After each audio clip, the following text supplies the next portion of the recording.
Hello, everybody. What's going on? It's TCH Live Monday. You know what that means. It's time for some good old No Limit Texas Hold'em here. And tonight we got 5-5 going on for you all. And pretty exciting lineup here. I think it's going to be pretty awesome. Really looking forward to it. I am your host, Aaron McAvoy, and going to be flying solo here, hanging out with y'all this evening. And, yeah, really looking forward to this game. So we have some familiar faces. We can see Caitlyn over there. We've got some Big Daddy Chaz over in the one seat, and then a couple of players that we haven't seen in a little while but are making their return to the felt as well. So let's see here. I'm just trying to get my YouTube up and running so I can see who all is hanging out with us already. Let's see. We got Captain Underpairs. We got Ragnar, Eric, Jedi Master Ted, Poker Monkey, Skull Bone, JD, Raina, Krilly Host. What's going on? Hui Wen, how you guys doing? Frank, heck yeah. James as well. Hey, what's going on, everybody? So welcome to the stream.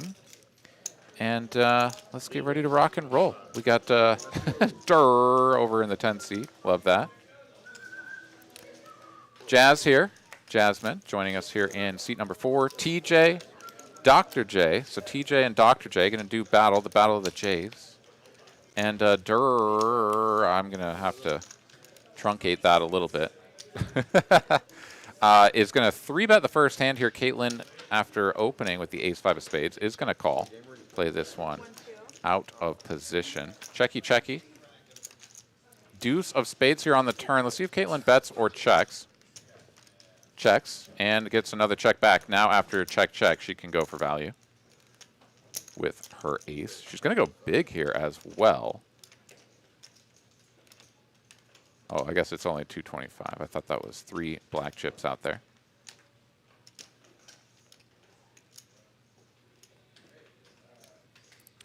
And Durr here, seemingly in the tank, perhaps with some sort of middling pair, just hoping to get to showdown with it. And now going to try to figure out if he should look her up or not. He is going to make the call. There it is, and get shown the ace, which is always good. Didn't quite have his card scanned in, but I presume it was something like 7 6s thereabouts, and just kind of had to take a peek. Anyways, let's see here if anyone else has joined us here since I last perused the chat. Looks like I pretty much got everybody. And my chat's frozen, so you know I wouldn't have seen any of you new folks coming in. Anyways, all right, let's refresh that. There we go. Dustin coming on in. David, Mo the Cat. Hey, what's up, guys? Philip, Mr. Man, Padawan Kristen is in here already gambling. Lucky B, Rob. Heck yeah. Looking forward to the rest of the show here. I know that there's a couple of empty seats over there on that side and one more over on this side. Those seats will be filled. Don't you worry. Big Daddy Chaz here. Going to open it up from the cutoff. Ace-Jack of clubs. Dr. J here. Jeremy. He going to make the call. And Caitlyn now going to come in for a 3-bet squeeze out of the straddle. 210. And nice chunky size there. Out of position. I like that. Big Daddy Chaz, of course, going to make the call. Caitlyn here is the effective stack 1.9K with 460 in the middle. So stack to pot ratio just about 5 thereabouts. Comes king high. The jack out there. So Big Daddy Chaz is going to make second pair. Caitlyn with a gutter to Broadway. She is going to continue for 1/3. Big Daddy Chaz will make the call. Pot goes up to 760 now. Heads up once again to the turn. 8 of spades. Let's see if Caitlyn, yep, she's going to slow it down.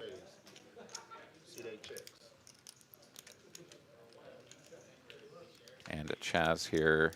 He's going to go ahead and put in a probe here. 3 1/4.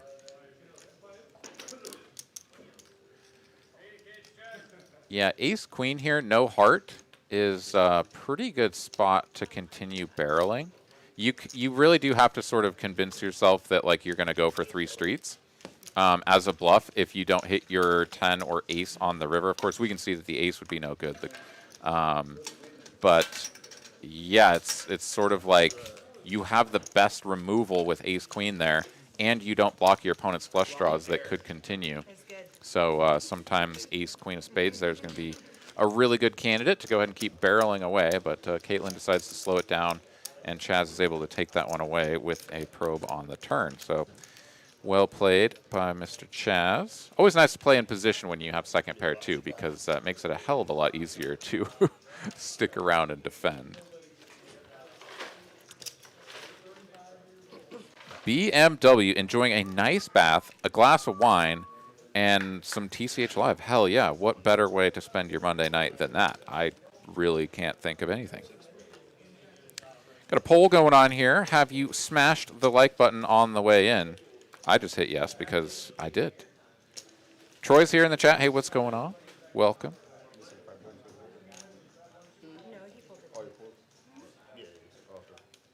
David Dreyfus here in the chat says he's running late, but he'll be on the table here shortly. Yep, that's one of the seats reserved for that man. Looking forward to seeing you out there, David. Good luck. Jack of spades, eight of spades, queen of diamonds. All right, we are heads up to this flop. Durr making his way in there with the 4 tray off. Favorable flop for Caitlyn. She can just bet and win.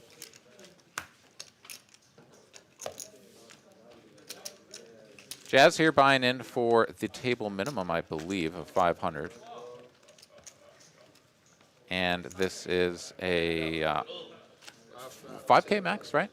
Yeah, 500 min, 5K max with match the stack after that. So these stacks can grow and grow, but not quite to the moon, as we do have the relatively soft cap of 5K to start things off. Only 1,000 big blinds. You know, when you try to buy in for more than 1,000 big blinds, we just squint at you a little at the cage. No, not really. We usually love that. But, you know, for this game, we're going to cap it at 1,000 big blinds, which is still spectacular. A lot of games, especially if you go to some, you know, musty old casino, they're gonna cap the games at like 100 bigs, which is obviously just silly. So here in Texas, we do things differently. Jazz is all in. It's 5-5-10, and she's all in for just about 500. She's got 2 ladies, and she's going to earn the minimum, unless Chaz wakes up with a real hand. But I think she's already won the minimum. There it is. Yeah, Chaz with ace-9. Yeah, it's a pretty easy fold. And she'll take that one down. I tease, of course, but you know, generally speaking, you want to go for value even when you're playing the short stack, right? I mean, there's definitely some value, some merit, perhaps, to playing the short stack game, coming in and just trying to get a quick double up. I've definitely seen some very sharp players execute that to perfection, you know, buying into a higher stakes game than they're really comfortable buying in, you know, for a real amount, I guess. Maybe real isn't the right word, but a more standard amount, and then just trying to run it up. So, but then when you do get a hand, sometimes going all in for 100 bigs isn't quite going to get you paid either. Anywho, see how Jazz plays this one. First to act here. A couple of 4s. Is this jam worthy? No. All right, TJ is going to limp the ace-10 off.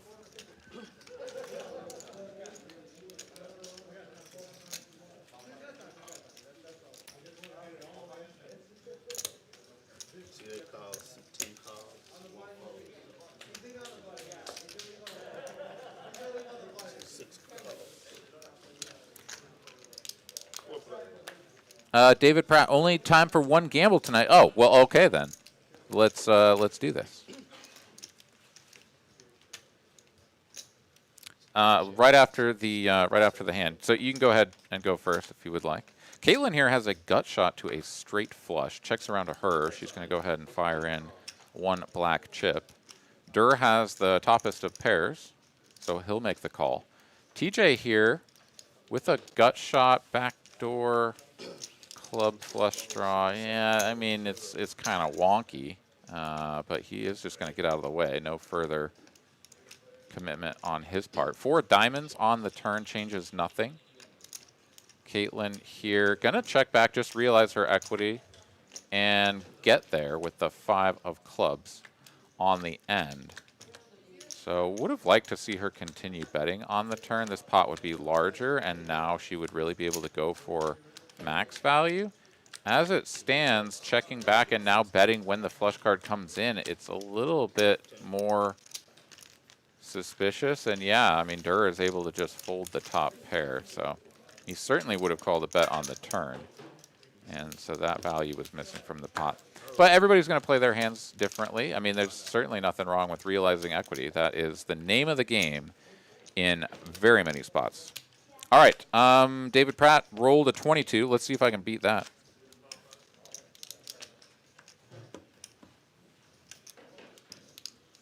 And Donnie rolled a 2. Oof, gosh. Hopefully you guys used up all those 2s. See what we can come in with here.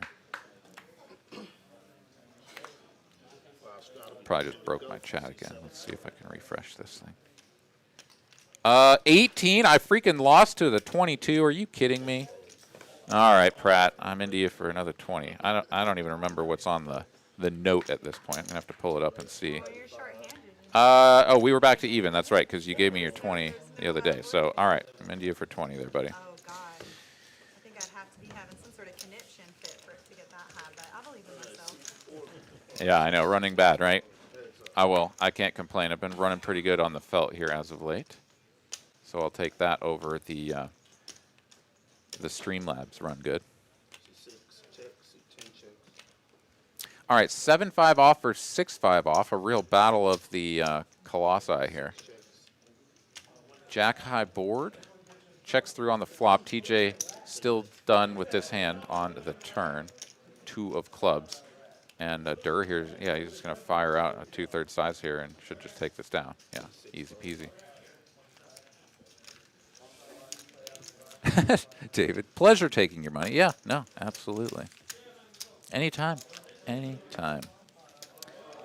Poker Monkey had 14,000 points last week, and now you have 350? Oh, my God. That's some run bad. Or you just sort of went for it all and did some big gambles. I'm not sure. It could be both, but that's rough. Good luck getting it back. I hope you are able to turn it around.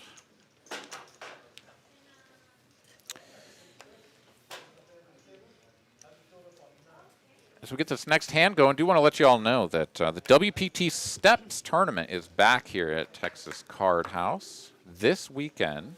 Got 2 tournaments for you guys at 2 different TCH locations. So at the Rio Grande Valley location, it's going to be a tournament on Saturday. That's going to be WPT Steps, where the winner of that tournament is going to earn themselves a buy-in to a World Poker Tour main event.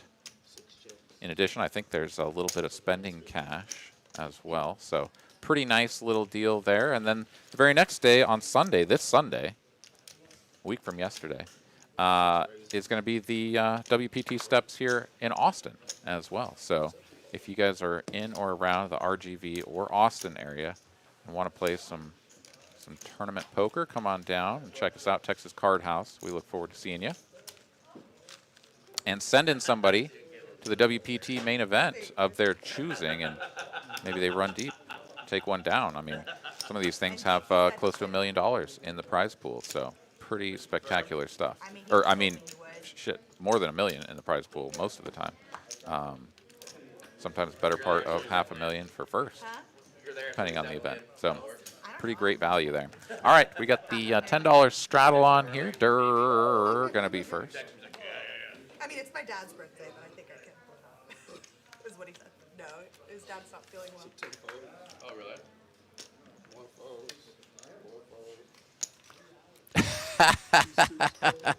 Oh, really? We got Doug Buys here in the chat with a very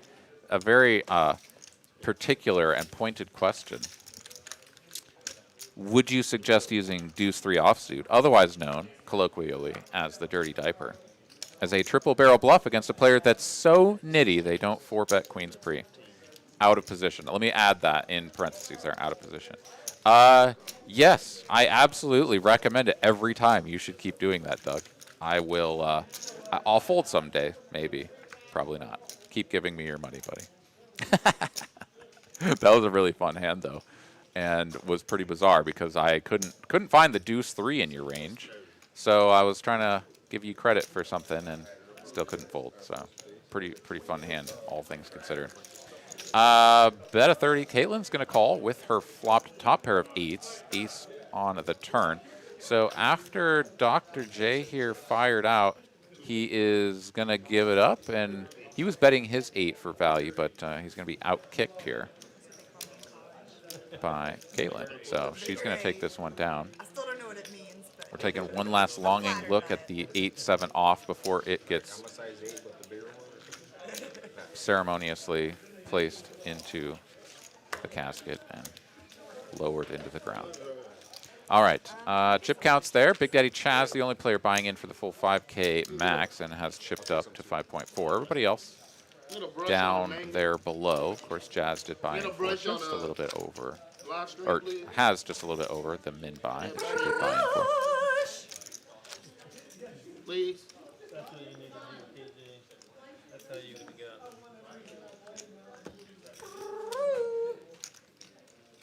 John will get you whatever you Poker Monkey.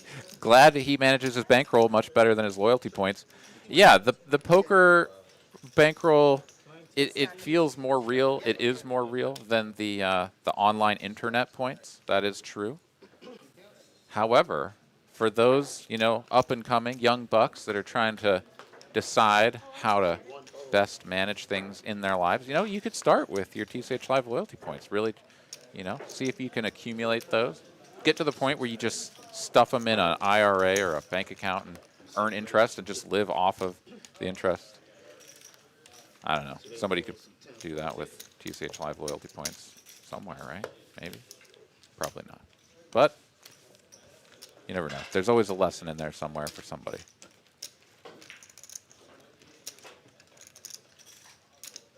So we know that David is on his way. Do we know who else is coming?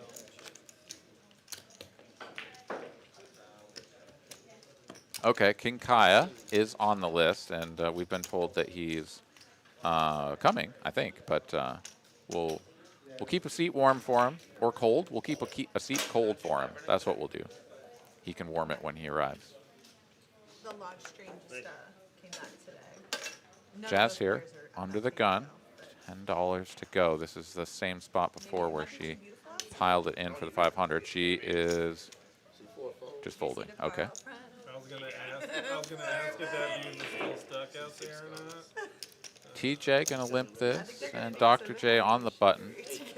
Not a fan of limping the Jack 8 suited. I am not either. So he's gonna raise it up to 55, which I approve of.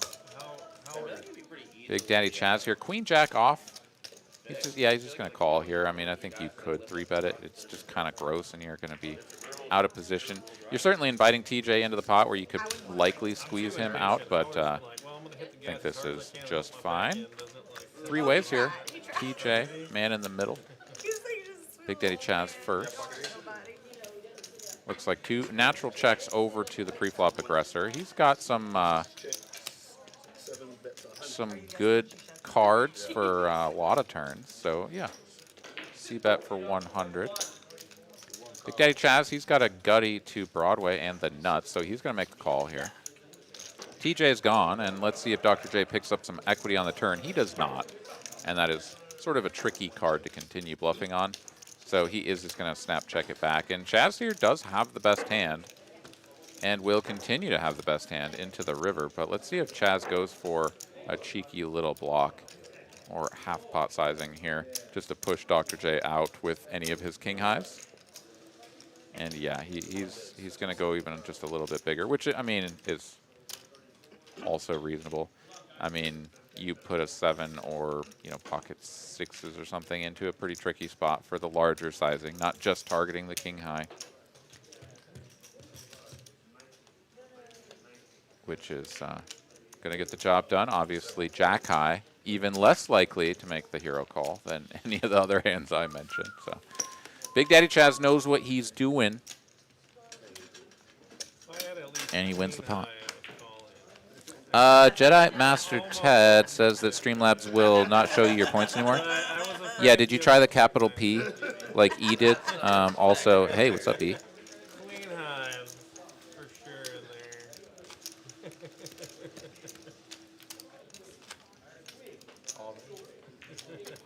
Yeah, I don't know why that is, but sometimes the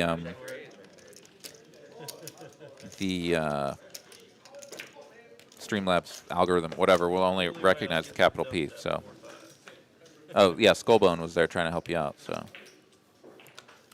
anywho, I'll get back to looking at the screen. What do we got? 5-5. Jazz first. She's out of there. It's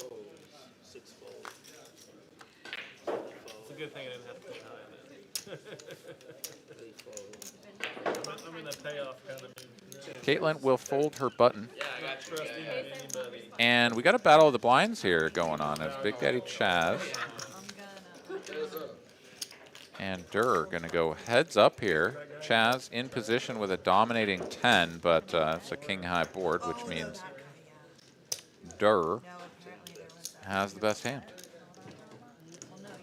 Definitely can't let go of ace high all the time, but for a full pot size bet, Big Daddy Chaz says, yeah, this is probably not going anywhere. Didn't have a diamond on board to improve his hand. And I think that, yeah, for the larger sizing there, that's a pretty reasonable thing to do. A lot of times you'll see people float with an ace high just because, like, you just go folding ace high, especially with a 10 blind on blind. You're going to be just ditching a bunch of equity, but Durr there sizing up, trying to make sure he could build that pot quickly and effectively, efficiently. You know, let's just put a lot of money in up front. And that's generally speaking a pretty good way to go, right? Because They were naughty, Chaz. He got real naughty. you know, what you end up doing on later streets, of course, is sort of naturally betting some fraction of the pot, or you know, a small multiple of the pot. And so the larger you make the pot early on, the better it is for you to put more money in later, and pretty good strategy to go to live by. All right, we got the 10 on. Big Daddy Chaz going to raise it up. Queen 8 suited. TJ will defend the straddle with the king high, and let's see, get here a queen and a 5. So both players making a pair here. TJ should stick around for a little while.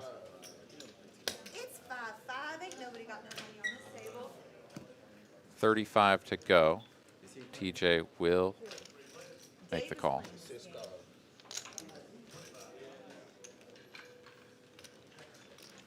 Six of diamonds here on the turn, going to give Big Daddy Chaz the backdoor diamond flush draw as well. That's the story I heard. I didn't see with my Chaz will check it over, and TJ's going to stab here. This is interesting, and Chaz is just going to check call here. His hand just dominating this board, and so he's happy to just sort of check it over, let his opponent do the betting.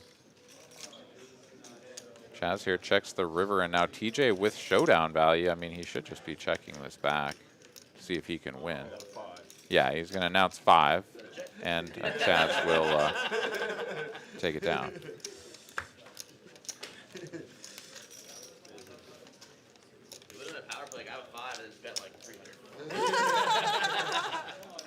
I didn't think about it. Now I know to do next time. Poker Monkey wants to know where Big Daddy's Malibu is. I'm not sure. Well, I gotta fill the void since Chase is here. So if we get into a big nasty hand, I gotta show you a card. And you gotta show me He's a trying to card, convince something. the other AA Ron to go play. All right. Whatever the hell you want, but I don't know. Good luck getting him out of the house. And good luck on the felt as well. How much you starting with? No, that's asking you got the money. 2K, okay. All right. David has arrived, and he is stacking some chips over there. Looks like he's buying in for somewhere in the neighborhood of 2,000. So welcome to the stream, Mr. David. And welcome you, words are hard. Welcome to the stream, to anyone else that has recently tuned in. I'm your host, Aaron McAvoy, flying solo here, running this show all by my lonesome here tonight. But looking forward to it, having a good time so far, and things are only going to get better. As we get more viewers, we get more players, and more chippies on the table. Durr here going to raise it up from the cutoff, 10-9 off.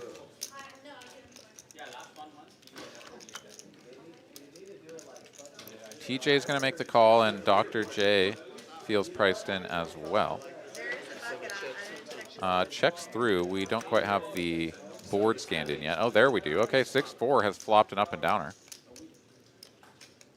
Durr has a pair of 9s on the turn, so the board isn't quite right.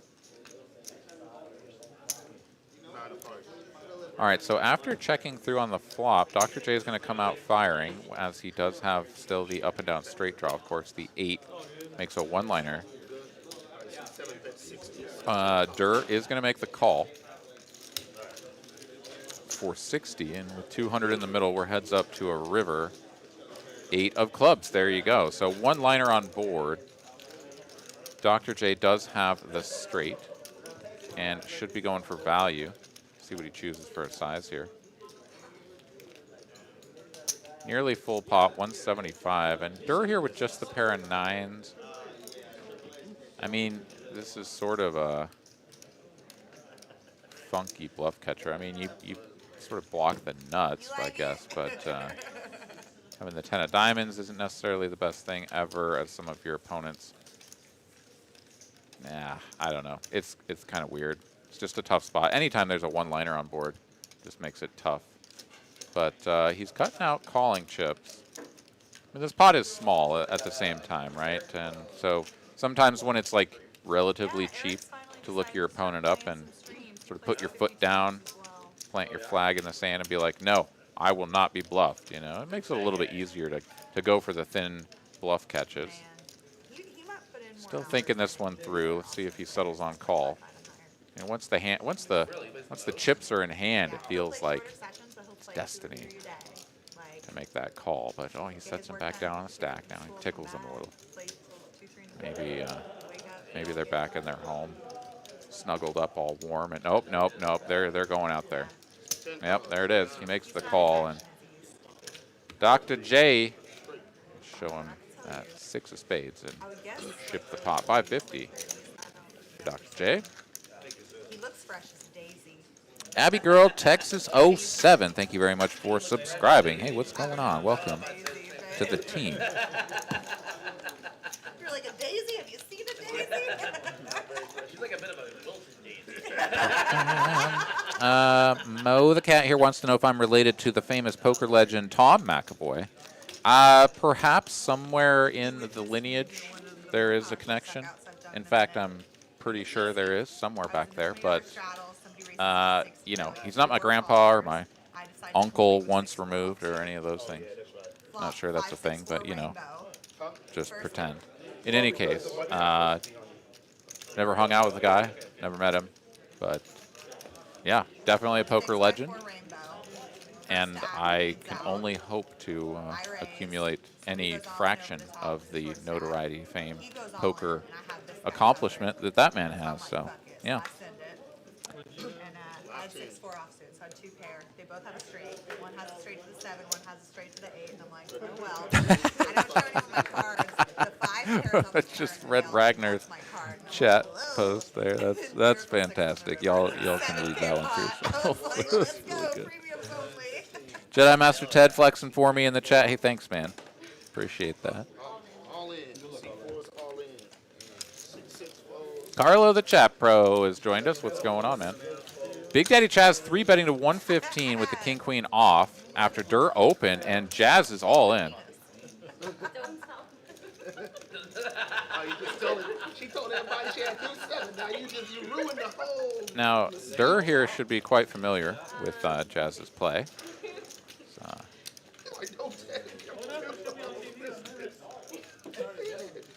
Do believe those two are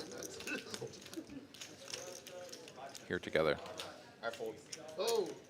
And yeah, he's sort of like 10s are good, but Oh shit! So he announces fold. Chaz, of course, is not folding for that amount, but does show the tens, and I presume that Chaz does have better than tens. Could be wrong. I mean, I guess maybe she'll do this with ace king, but she's putting the cards over the scanner one at a time. Oh, there, yeah, there we go, kings. Okay, I mean, it just had to be. Chaz, not the type of player to That's good. 8 of spades, 4 diamonds. rip it in with inferior holding. And yeah, Chaz is toast. Jazz will win with the kings. Two black kings there for Jazz. She's going to ship a 1K pot, and she's doubled up the nub. And that's how you do it. Flying high on the short stack. So everybody getting a good kick out of that. She is going to stack up to 1K, and now she's got some chips to work with. I would have laughed at you. I would have made sure you were okay first. And that is how you play a game. Carlo comes in, gambles 500, snap loses it. Yeah, that's unfortunate. Better luck next time. Last round of the 10. Dr. Jack is going to come and check out TCH Austin next week. Awesome, man. Look forward to seeing you and finding out what your real name is. Dante can't believe they didn't call with tens. I mean, it was an open 3-bet and 4-bet jam from the tightest player at the table, and Dirt knows that.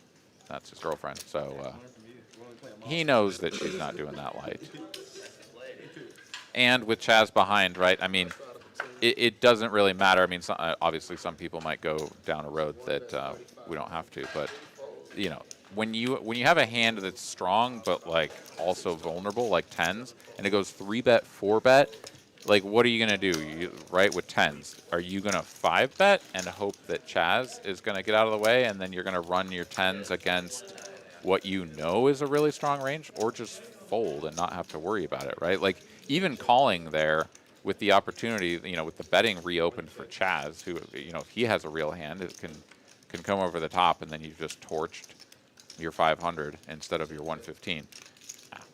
Perfectly reasonable play to fold the tens.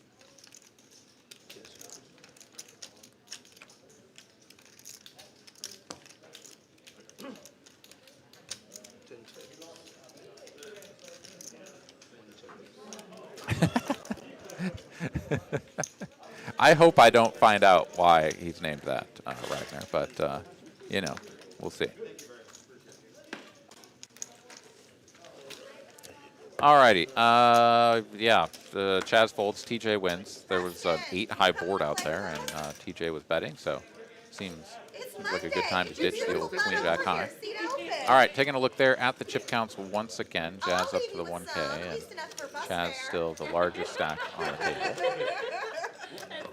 350 of you fine folks hanging out with us here tonight. It looks like my like counter is frozen again, or else we're actually at 19. But I don't believe that. So anyways, 74 is what Padawan producer Kristen has told me. So yeah, I don't know why my like button is doing that on my tablet. It just, it freezes at whatever number it is.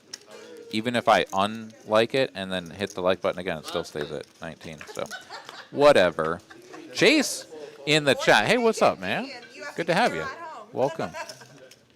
Yeah, shame that we don't have you out there on the felt here tonight. I think, you know, as far as I know, there's one seat reserved for King Kaya. I don't know if there's another one available. Oh, Chase, get your ass down here, and that seat is yours, man.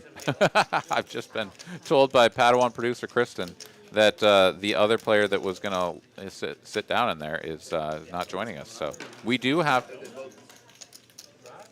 Okay. So since the players that had those seats reserved haven't showed up yet, then those seats are not reserved any longer. That's the clarification that we needed. So anyways, as of now, those seats are available if Chase or anyone else would like to come down and play. But either way, good to have you here in the chat.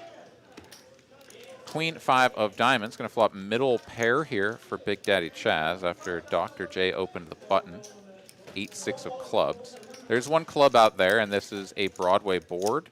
Chaz defending from the straddle. I suspect this will go check and bet from Dr. J, just sort of a range bet sort of situation. A lot of curse words in my ear right now. Do they need to know? Okay. Yeah. Okay. All right. So I'm getting news here from Kristen that the Queen of Clubs is having trouble scanning, and so for this hand, we're going to have to do a little bit of a kludge job to get the hand to progress.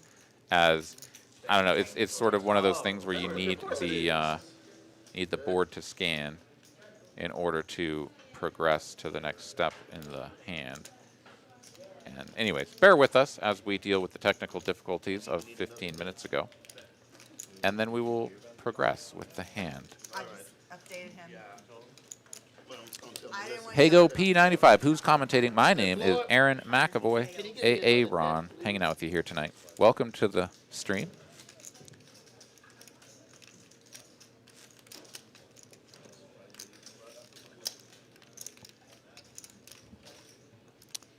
So yeah, still working on getting everything sorted out here.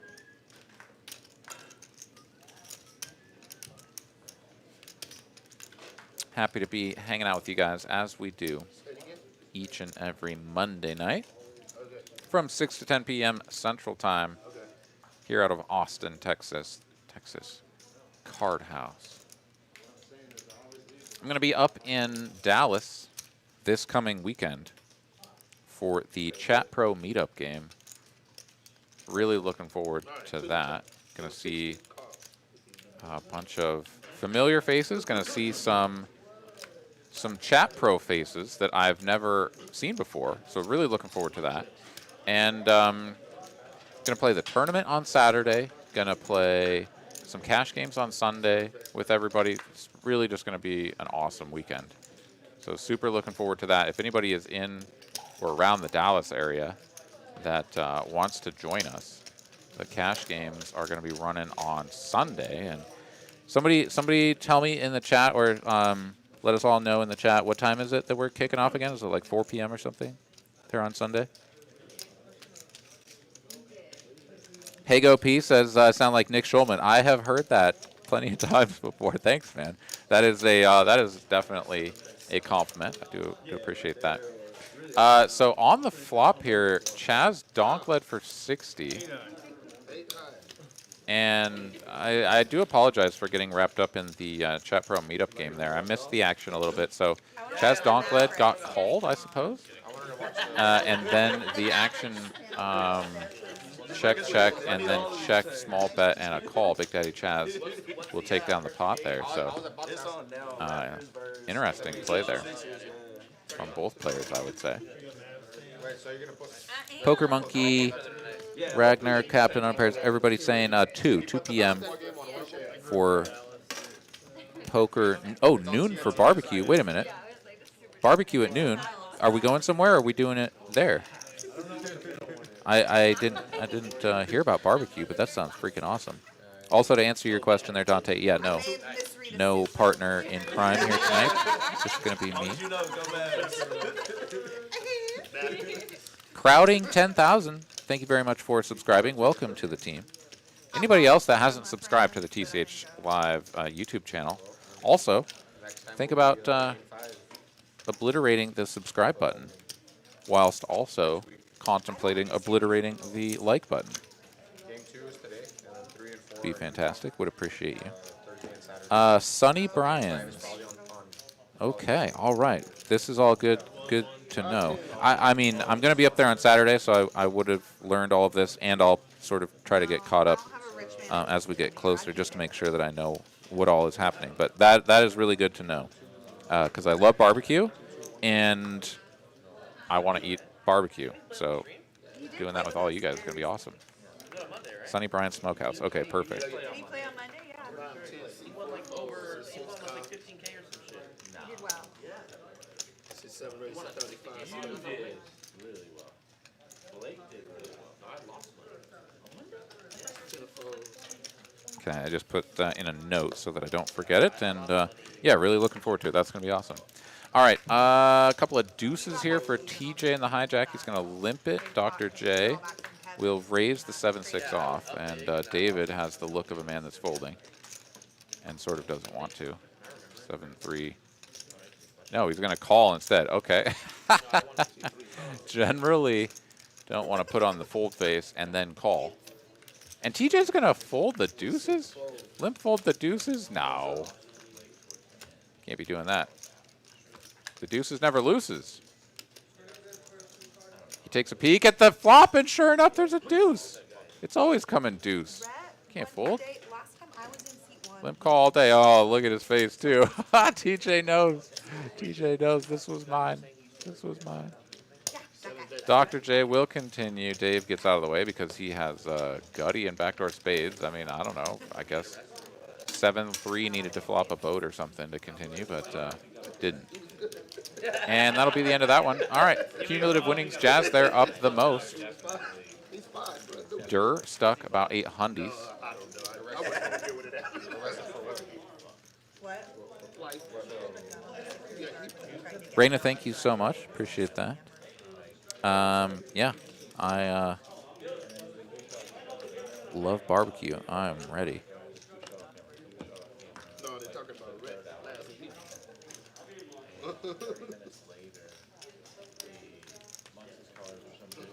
Oh, Dante, yeah, seat open, man. If you want to come down and play, be happy to see you. They grow. Oh, they don't want us to talk about it. Yeah. Shocking. I get it, man. Maybe not so loud. They can mute us. Don't mind. Appreciate it. Thank you. If they want to hear me talk about my tits, they have to hear this too. That's what.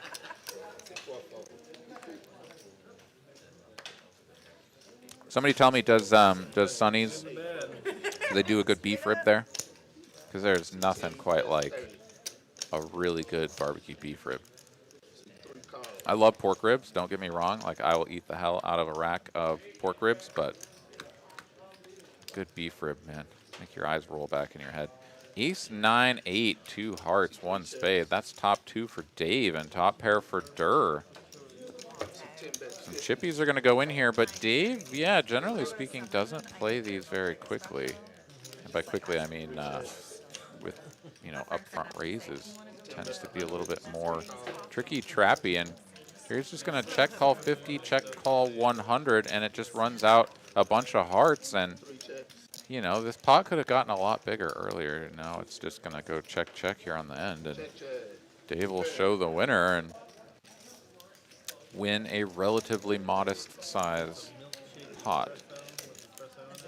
Yeah, I think they do like a double shot of espresso with like sauce. Iron Bite in the chat. What up, dude? How's it going, man? Good to see you, dude.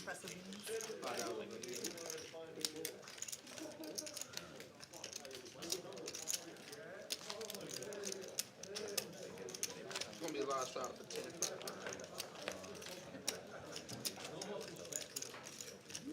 All right, 5-5 and $10 straddle on here from Mr. TJ. I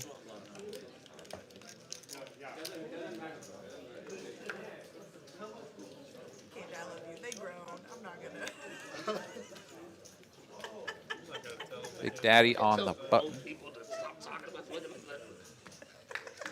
Food delivery here from lovely Eva working the front desk. Yeah, I mean, tell them to keep it. All right, raised to 50 here. Dr. J getting spicy with the old J Stack special. True to the J, the 6 tray. Durr on a couple of 4s is going to make the call, and these two players are going to go heads up to a flop as Big Daddy Chaz is not in there. And oh, I lied. The action hadn't quite got caught up. But TJ is going to make his way in there as well out of the straddle. All right, the hearts keep coming, as well as the aces and the 9s. So nobody connects with this one except for Dr. J making the heart flush draw. And yeah, he's just going to bet and take this down as TJ has no business in there either. And 6 high wins. Hell yeah, let's go. Jedi Master Ted, where have I heard the name Durr before? Well, that was the online screen name for a very particular crusher by the name of Tom Dwan. This dir is not that dir. Different dir. Poker Monkey doesn't think they do beef ribs, but otherwise their food is great. Okay, cool.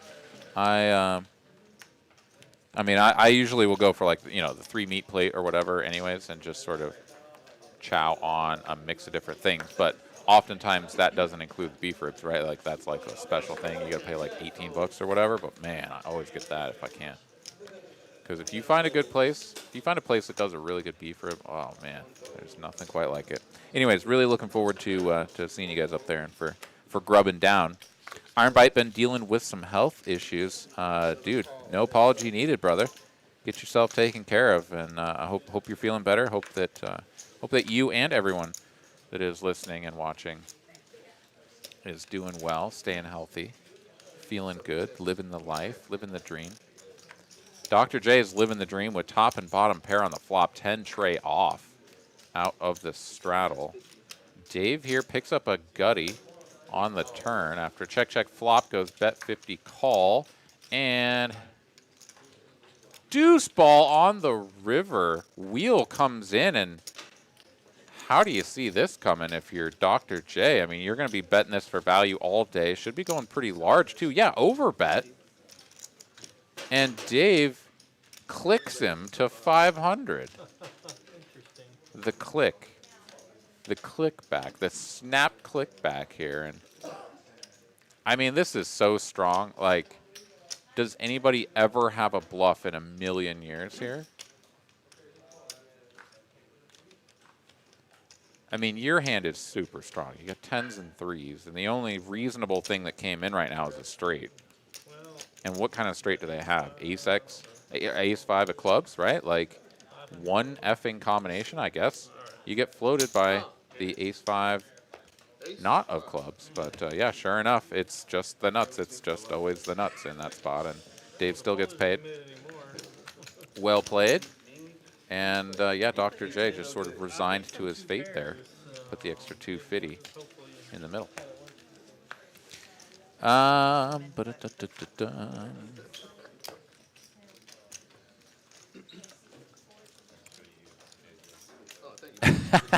Ragnar, 10 bucks worth of meat, $20 worth of bone. Well, that's why you gotta break that bone in half and suck the marrow out of it, man.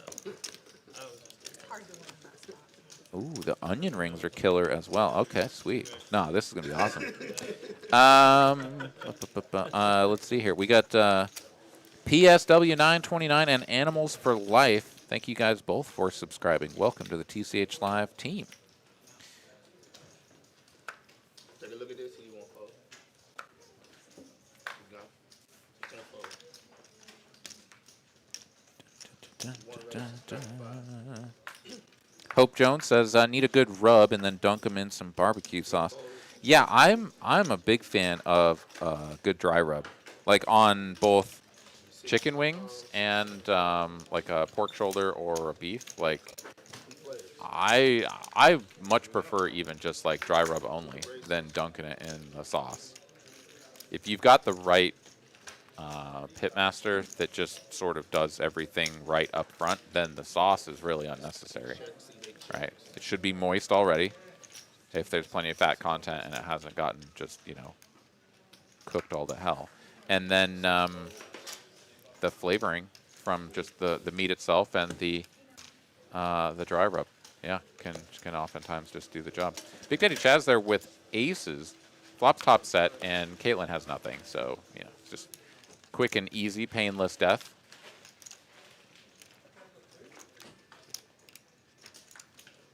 Iron Bite going to try to come to the mug. Dude, hell yeah, man. Love to see it.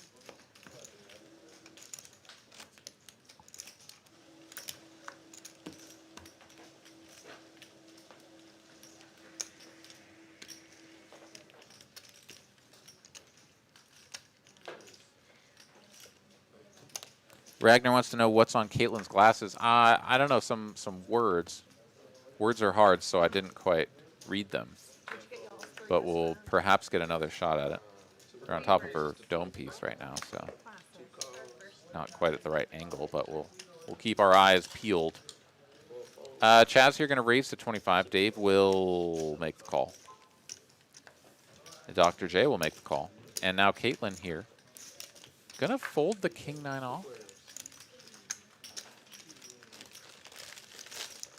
I mean. Okay. 10-9-6, two-tone. Couple of clurbs out there for the old Dr. J. Checks all the way through. It's another 10 here on the turn. So ace high is still best. Dave will put a quarter across the line. Gonna bet his 2 overs and a gutty. Dr. J, yeah, he's gonna raise here. This is a spot where like your hand kind of just sucks, right? Like 7 high, but it's got a lot of potential.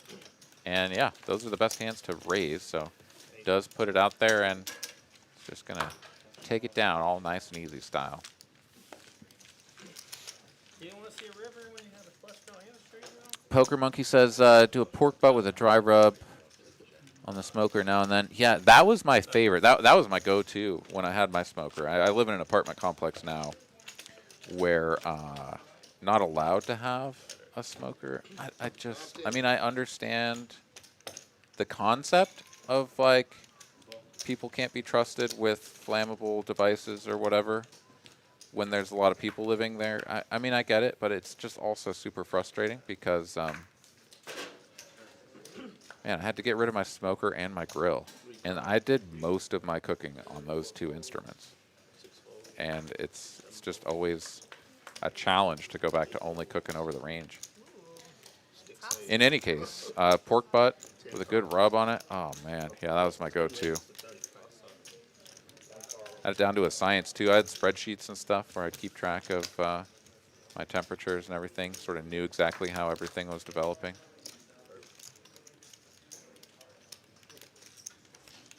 I've gotten it down to a pretty good spot. Anyways, one day I'll get back into the game. 8 deuce deuce.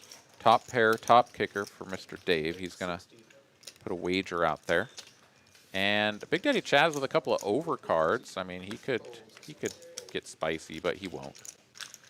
And Dave will just take it down. Shows the 8 triumphantly. Durr on his telephone there, generally not approved of, so perhaps we can get word out to the table that all players are to keep the electronic devices away from the phone, or away from the table. We got Chaz there on his as well. So yeah, we need a little pep talk to the table about the technology. Hopefully we'll get that sorted out here momentarily.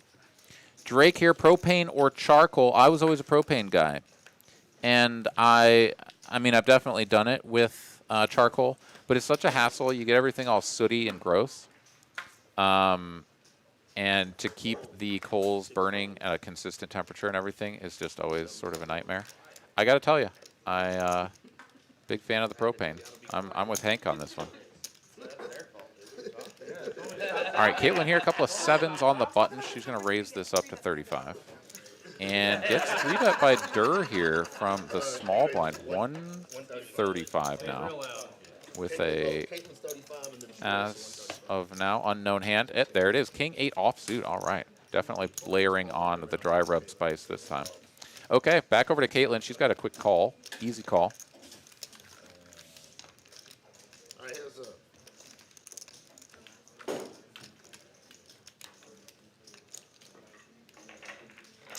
Jack high board, all hearts here. Caitlyn has a heart, Durr does not, and monotone board, I guess it's just range bet and hope to get it through here from Durr. Caitlyn, I believe, should have a very easy continue. Does peek down, finds the 7 of hearts down there, and is going to make the call. Now we find out what kind of heart Durr has, as most turns are going to be whiffs for him, and the 5 of diamonds is one of them. This is where you just go like, I have kings and you will fold, and you bet a bunch. Or you bet less than half pot and give Caitlyn another easy call. Interesting choice here from Durr. Perhaps just keeping her on the chain until the river and then going to do his business there. We'll find out. But no chance I'm folding this, and Caitlyn agrees. She's going to make the call. Pot swells to just over 1,000, and it's an 8 on the river. Picks up a little bit of showdown here now from Durr, and just, in fact, the best hand. So let's see if he slows this down with a check now, or continues with the bet line from the flop. And looks to me like he is going to try to push Caitlyn off a jack, and he's going to come in for the full pot bet here. Oh, no, I lied. That's only 800, so a 3/4 pot size bet on the end. Durr now bluffing with the best hand. I mean, you don't ever get here and then be like, cool, like, I feel really good about my 8, so perfectly understandable to continue with the betting line, and, you know, generally just the best approach given the dynamic here. I mean, you pretty much expect that Caitlyn is going to have a jack or perhaps some sort of like pocket 9s, pocket 10s with a heart, right? He is going to get her to fold the inferior hand for that size, and that's just the way it goes sometimes. Got it through. Got the bluff through. A little chatter there about getting a bluff through, but he did get a bluff through. It just wasn't a bluff. I know I missed some chatter here in the chat box as well. Let's see. I was thinking the same thing before you said something. Twisted Tater wants to know, how do I have 0 points? Well, it's sort of unfortunate that you need to do some chatting in order to accumulate the points, so you have to watch and do some chatting. So unfortunately, you don't just accumulate the points. Same goes for you, Samuel Myers, as you check and see that you have 0 as well. And keep checking those points with the old exclamation point points, and you'll accumulate some. And then once you have 10, you can gamble them, and then you can start to accumulate. Poker Monkey, you only do charcoal with wood, mesquite, or oak, or whatever. Yeah, no, I think that's good. I mean, certainly for the smoker, I did propane. I had a really good, well, I mean, it was reasonably priced when I got it off of Amazon, but propane burner under a wood box, and I would go mesquite, oak, and did a little bit of cherry wood as well.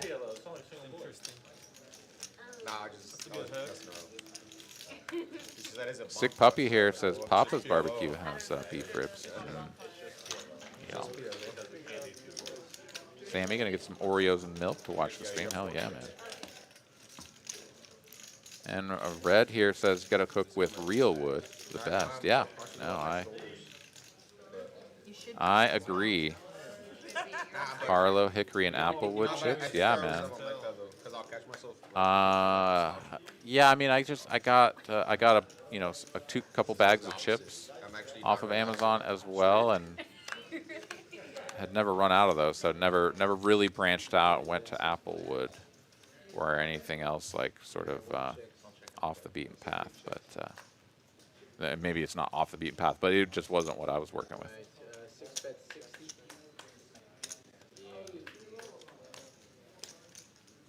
Blake here wants to get his passport set up to come down from Canada to play. Dude, that would be awesome. We would love to see you.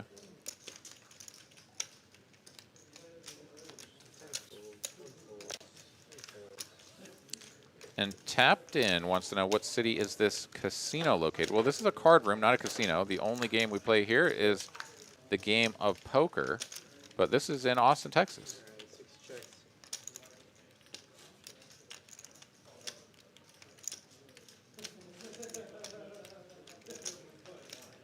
All right, we are in the midst of a PLO bomb pot.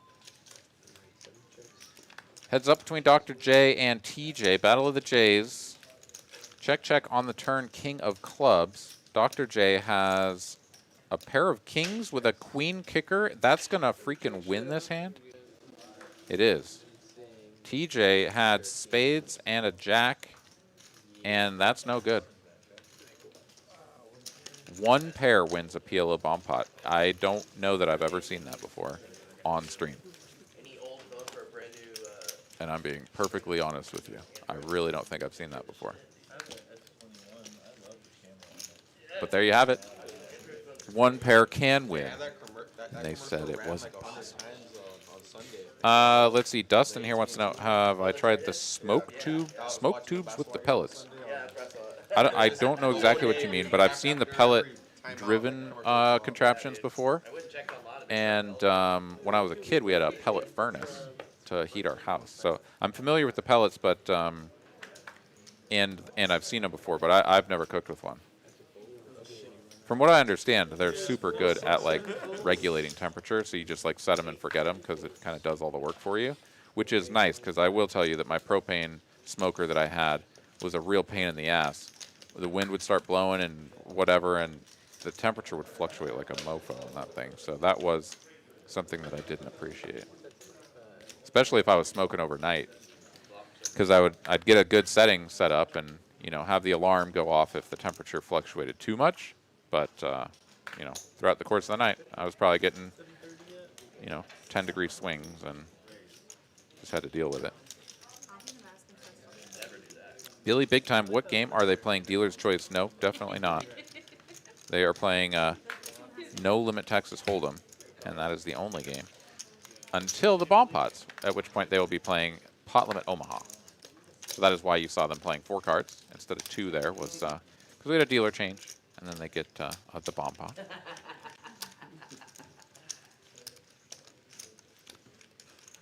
Big Daddy Chaz here is going to finish with 10 high and the worst hand. Bet flop, bet turn, and let's see if he is going to go for it around the end. He does. And Dave turns over the ace high, not triumphantly or like I call and win, but I fold. And Chaz is like, you fold? Oh, good. You fold. Okay, cool. I win. All right. Awesome. Yeah, Kieran here got the 25-25-50 being played out of Dallas tomorrow night and each and every Tuesday night. Pretty awesome game. Very fun. Very entertaining. Do encourage you to tune in tomorrow night and check that out. And then here out of Austin on Mondays, we do run the 5-10 uncapped game as well, in addition to the 5-5 with the 5K cap. And we just saw all of our internets explode in a smoldering pile of detritus. And by that I mean the screen has gone dark.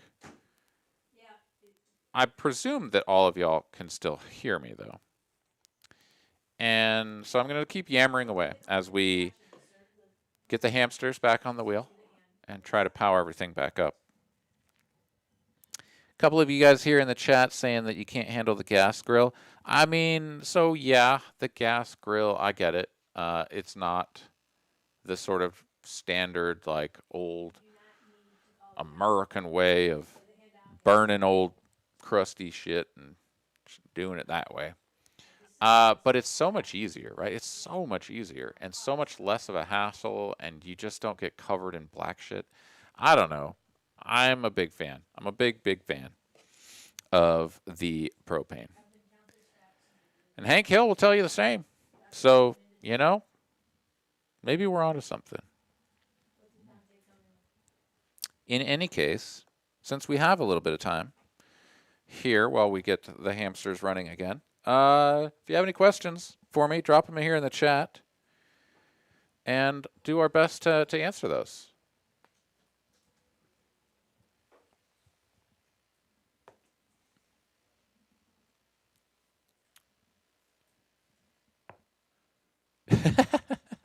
Billy Big Time, you ain't living if you don't use a gas grill.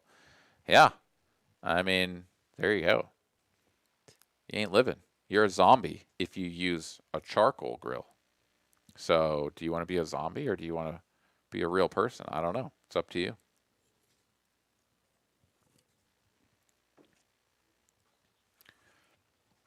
I will say that when I was a kid, we used to use, like, my dad would always get the charcoal. It was sort of a, standard practice for us to go to the park and use the grill at the park, and like to have a picnic, family picnic. So I do have very fond memories of both the smell of the charcoal burning and that flavor and the char that is sort of unique to charcoal on the hot dogs, right? As like a 6-year-old kid running around, trying to throw a frisbee and stuff, and then just smashing down like 6 hot dogs. Um, yep, do have very fond memories of that. But as an adult and someone that has to be the one in charge of cooking said hot dogs and dealing with the aftermath of all of the freaking ash and stuff, I prefer the gas, man. Do prefer the propane.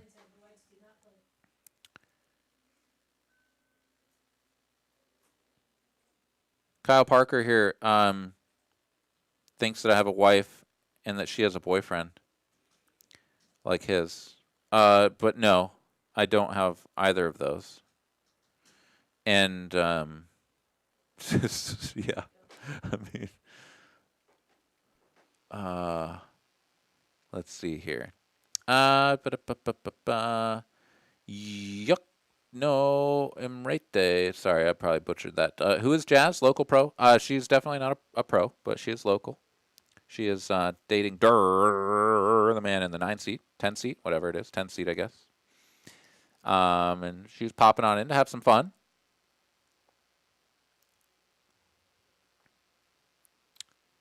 Hope Jones, best side dish for ribs. Oh, man. So in my fully carbonated, and by that I mean when I was not low carb days, I am and always will be a mac and cheese guy. Like, I love making mac and cheese. I love eating mac and cheese.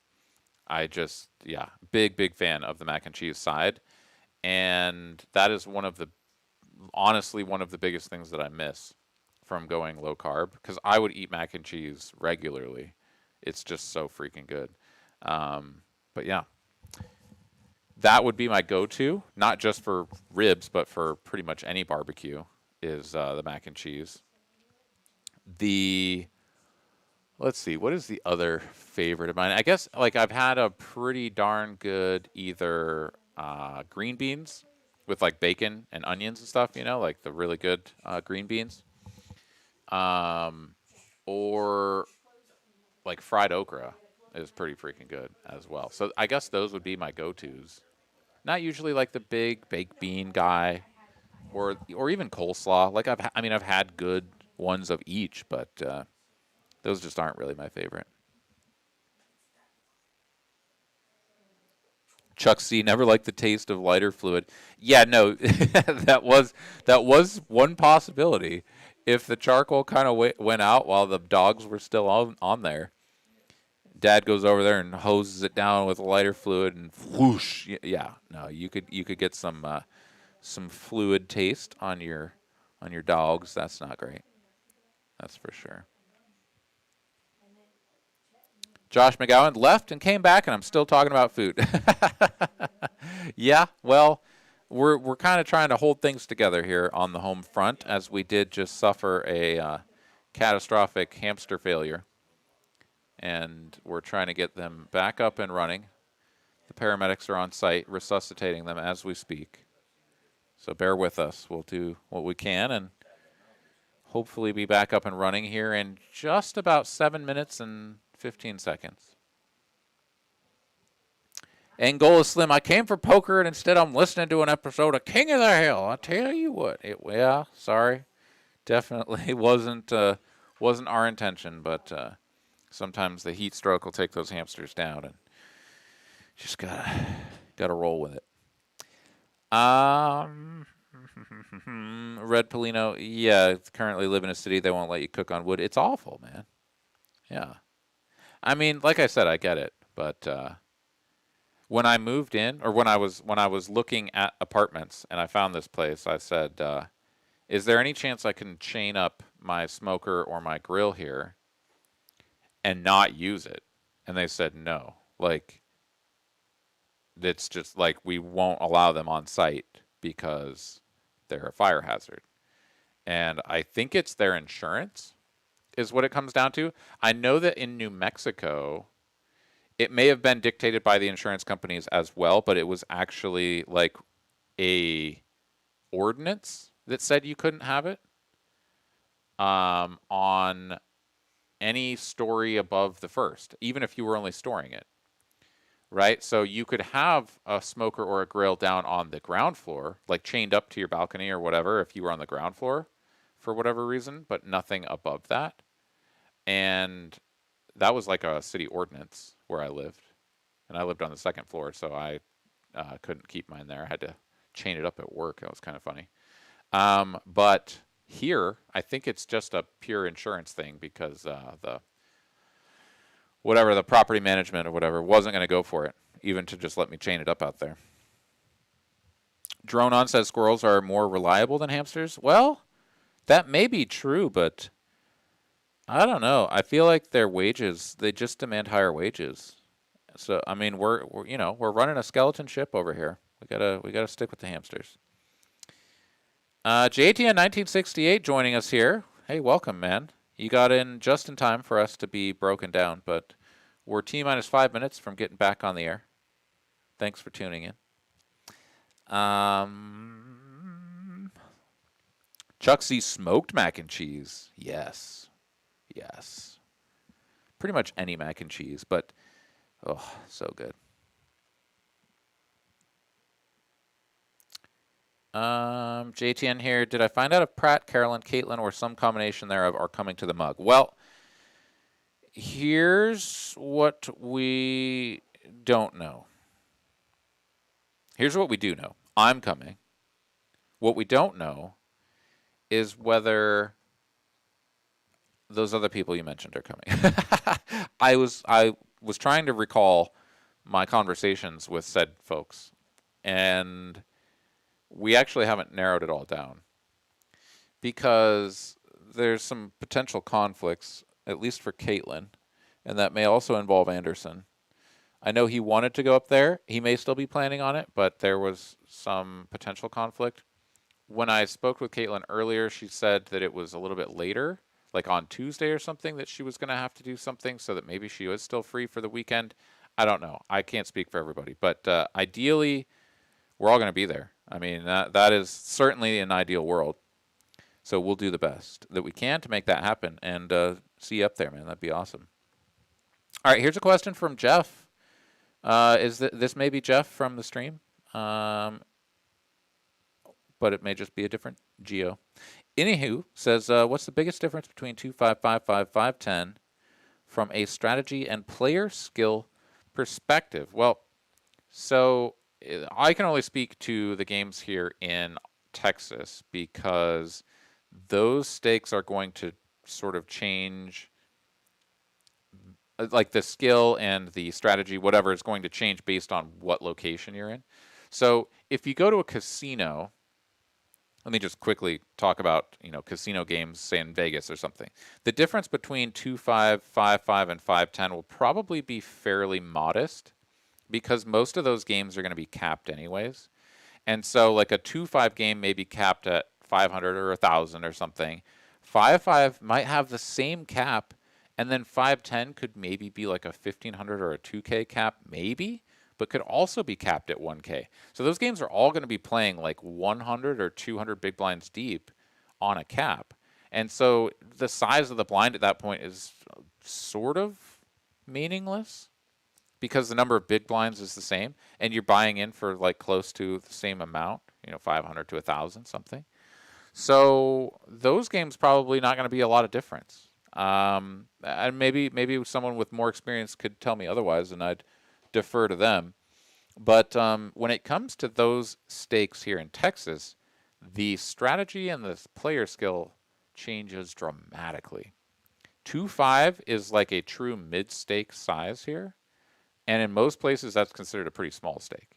But the 2-5 games here, I mean, if you guys watch these shows on Thursdays here out of Austin, right? I mean, people are buying in for 1,000, and then by halfway through the stream, everyone has matched the stack, or a sizable portion of the table has matched the stack and is sitting on somewhere like 3 to 5K. I mean, That's 1,000 big blinds for most of the players at the table. That's pretty spicy, right? That doesn't happen. You don't see that happening in Vegas all the time. Certainly not even 1 out of 10 times are you seeing people with that many chips on a table with the caps that they have in place. So generally speaking, 2-5 going to be much more of a mid-stakes game here in Texas and going to play pretty big.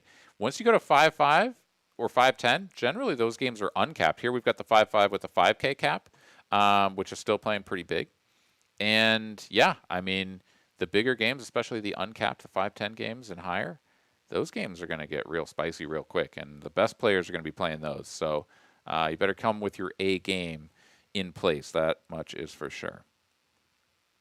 Anyways, hope I answered your question there, Jeff. Ragnar going to make a griller space like the maker spaces. Dude, that'd be cool.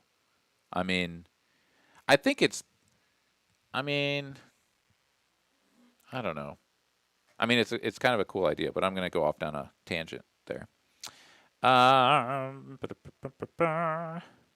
Shout out to Kyle Parker's wife's boyfriend. There you go, buddy. Gotcha. Take care of you, man. All right.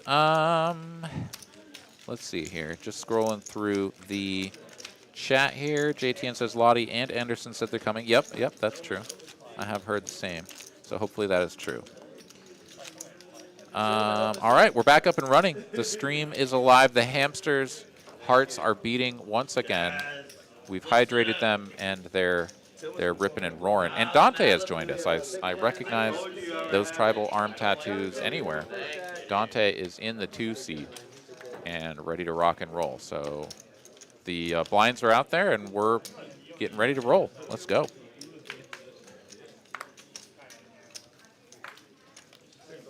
Welcome to the show, Gary C. Jeff here says, think we don't see enough squeezes from the lower stakes games from enough players, typically more limps. Yeah, no, that is absolutely true. 100% true. No, and this is true for a lot of games where, oh, Tillman's joining us as well. All right. Where the lower stakes you go, the more limping, the more passive play you're going to find. The higher up in stakes you go, the more raising, re-raising, squeezing you're going to see. It's just sort of the nature of the game, because at the higher stakes, people recognize that aggression is what maximizes EV, and yeah, you're going to go for it. Put your opponents to the test. Caitlyn here, happy to check down and show down her king high. It is no good against the ace-6 of Durr. And yeah, not really her board. Understandable to just sort of shut it down with king high. Does have the best king high, so it could beat some other hands at showdown as well. So that one relatively uneventful, and we're gonna continue along, getting right back into the pokering. So thank you guys for all of those that tuned in earlier, stuck it out through our brief downtime, and are still hanging out with us. Do appreciate you this evening. Jeff here also recognizing in all caps that, yes, the Malibu bottle is here for Big Daddy. He is going to power up, go Super Saiyan now, and let's get things going. A Big Daddy with a bottle of Malibu is definitely something to behold. Definitely adds another layer of spice. Still have some phones out here at the table. May need just another cattle prodding to remind these players that that's not allowed. Hint, hint, wink, wink. Yuckno here, who's Durr, local pro. So I don't know if he's pro or not. I can't really speak to that, but local player, and yeah, generally speaking, pretty well-respected, strong player here in the field. Old Man River, thank you very much for subscribing. Welcome to the team. Well, I know I've lost my Pratt, but I can do some gambling all by my lonesome. See if I can do better than that god-awful 18 I rolled earlier. That was pretty awful. All right, Tillman's in here. He's going to raise to 30. Durr is going to go ahead and raise it up out of the cutoff. King 9 suited, and Chaz now with a real hand on the button. He's going to go ahead and just call here.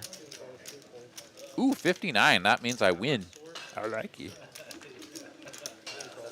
Chuck C saying I should bottle my own spicy poker sauce.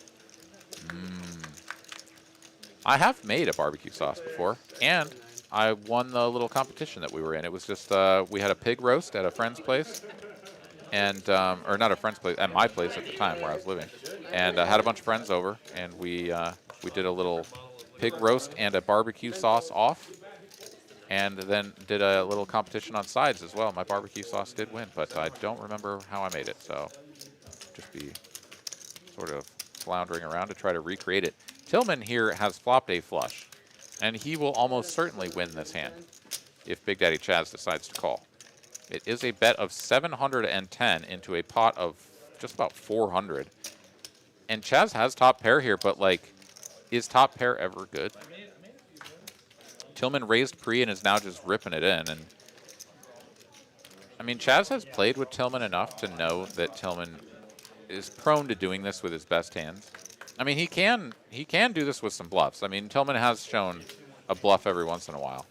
Maybe not shown it, but has certainly, you know, executed the bluff every once in a while. But I think they're few and far between, and Chaz knows this. He folds the top pair. It is a weird spot, right? Especially if you have top pair, top kicker, you're kind of like, oh, God, I have to call. And then you just get shown the flush, and you're like, yeah, take my money. But that time, Chaz was able to get away from it. Clearly uncomfortable with the decision, but does let it go, and correctly so. Yeah, that's what we got over here, I think. Something relevant. Can you get NBA TV on that one? TNT? One molecule at a time. That would be a really slow and painstaking way to make a sauce. To make anything, really. One molecule at a time. Don't sign me up for that, please. Man. Oh, yeah. I wish. All right, Caitlyn's glasses are back on. I was able to make out the words there. It says, "Go Mavs." Caitlyn, a Dallas Mavericks fan, so she's sporting her Mavs gear here. All right, heads up to a flop here between Dr. J and Durr, and if I'm not mistaken, somebody had 7-5. Maybe I'm just completely hallucinating that, but anyways, ace high was good. Now there's a deuce on the turn. That's going to give Durr a superior hand, and he's going to run out of boat. And with fives and deuces on board here, Durr should definitely get paid. In fact, Dr. J is going to go for value against a king, presumably. And instead, he's going to get raised in this spot. And with ace high, front door spades missed. There's like some bricked straight draws, right? Check, check, flop, check, check, turn. Now you get raised on the river. Like, what? I guess you just have a deuce and a deuce only, or a bluff, and guess it's a deuce. It is a deuce, yeah. So one of those weird spots where there's like really only one value hand that there could be, or else they would have bet earlier, right? Like, I mean, I guess like, so the sicko thing is when you have pocket threes there, or pocket fours, and you're like, nah, I could get value from an ace here and raise with those hands too, instead of just calling the 30. The true sickos will do that. But the only other hand is just going to be some random deuce that ran out of backdoor boat. Most of the time, anyways. Of course, I say that with certainty and don't have that, but I think that's going to be a pretty standard description of how that runs out. Anyways, we got the $10 straddle on here.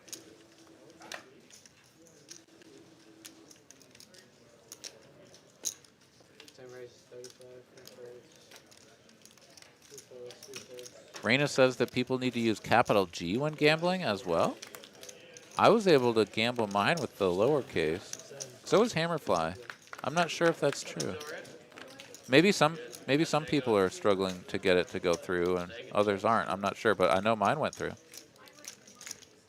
Yeah, and Padawan producer Kristen had a similar thing. She didn't have to do it, but yeah, I guess certainly the capital P on the points. I have noticed that is a weird requirement these days. But Dr. J with top pair, the second card, 6 pairs on the turn, and Looks like Durr is going to take a stab at this after check on the flop. That is a large wager. Do I see 2 black chips out there? I do. Yeah. 80 in the pot. Durr bets 200. And Dr. J calls. It's a 9 of hearts. And once again, Durr gets bailed out with a pipped pair over his opponent. Earlier, it was against Caitlyn. Hit the 8 on the river. Still bluffed his hand and ended up winning after Caitlyn folded. Yeah, we're getting DDoSed here tonight. So, yeah, I don't know what to tell you guys. We may be the victim of some sort of cybercrime here, as the hamsters have been once again removed from the wheel. And, yeah, definitely want to apologize to all of our viewers here for this stream going down once again. And we'll go back to sort of just the one-on-one, the Aaron and the chat podcast here. So, what are you guys up to tonight? You know, how was your Easter? Anybody have any fun Easter stories, perhaps, or anecdotes? I just played cards. I played in some poker tournaments this weekend. I actually got 6th. I made a final table on Saturday. That was good. Had a nice run in that one, and then just sort of ran out of steam there at the end. My good buddy Bryson got 3rd place. That was pretty great, so shout out to him. Then played on Sunday, ran up a pretty good stack, and then punted it off with an ill-timed bluff. My opponent pretty much had one hand and one hand only if he had value, and the others were going to fold, so I went for it, and no, he had it. Flopped set of 9s. Gifted him my chips and went out to the cash game streets, where I was able to keep the win streak alive. Good things been going on in the cash games here as of late.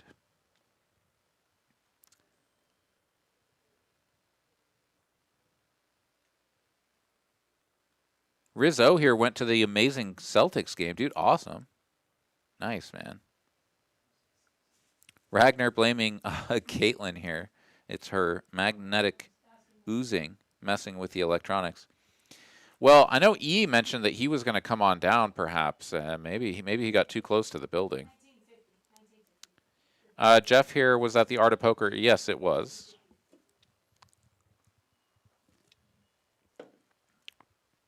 Decent payday for a $200 buy-in.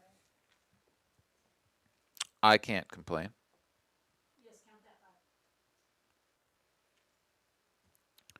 But yeah, had myself a good weekend, and really looking forward to next weekend. This week, nothing too special planned. Trying to think.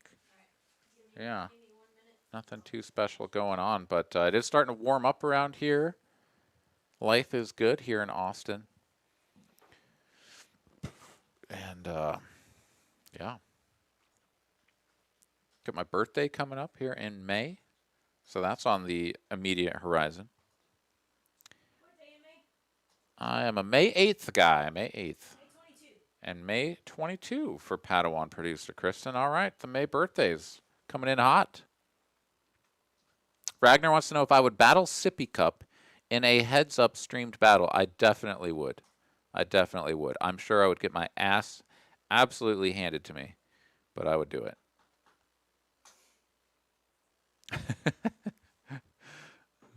He had my number on that stream, so that's what I'm saying, is that he would just smoke me with like Jack Deuce and 10-4. It would just completely own me.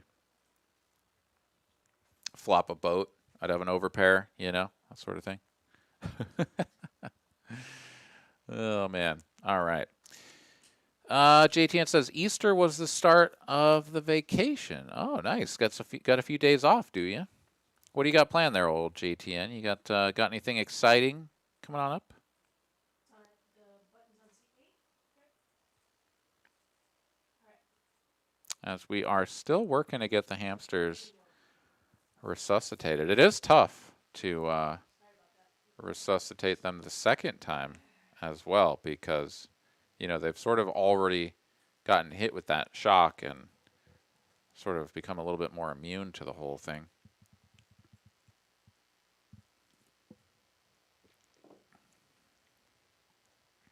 All right, well, Streamlabs appears to be potentially back up. By Streamlabs, I mean the stream.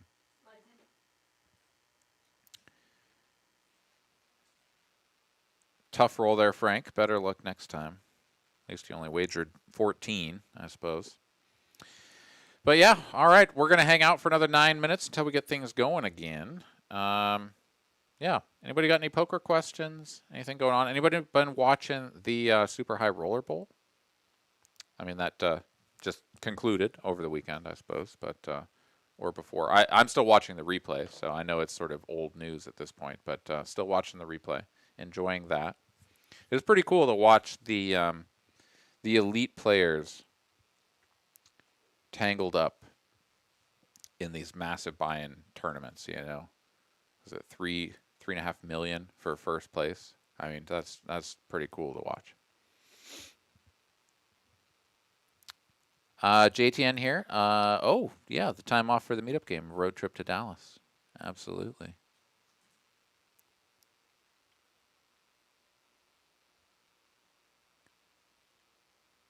Mad Benjamin says, AA run on the mic is always worth a like. Dude, thank you, man. Really appreciate that. Tough roll there, Jedi at Master Ted, and nice roll there for Eric Gissa.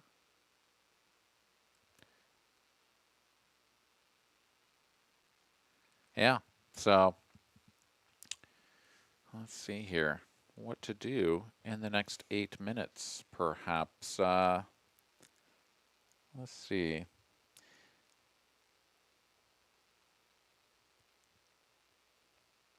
Trying to think of a fun little story or something.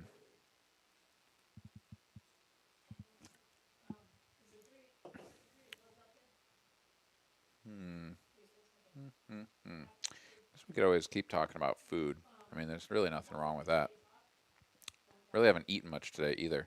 Been kind of interesting. So, been doing the low carb thing, right? Talked about that many times here on the stream, and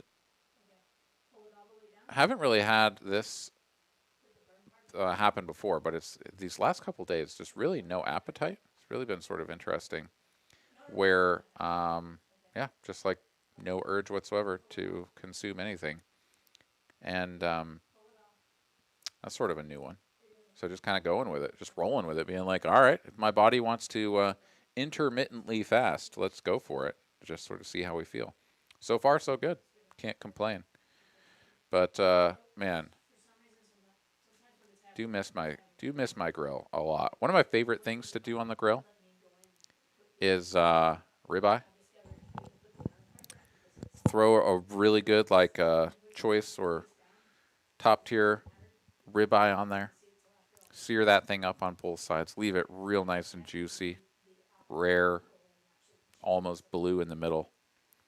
And then in a little foil pack, I like to put onions, mushrooms, with a little bit of seasoning, and blue cheese.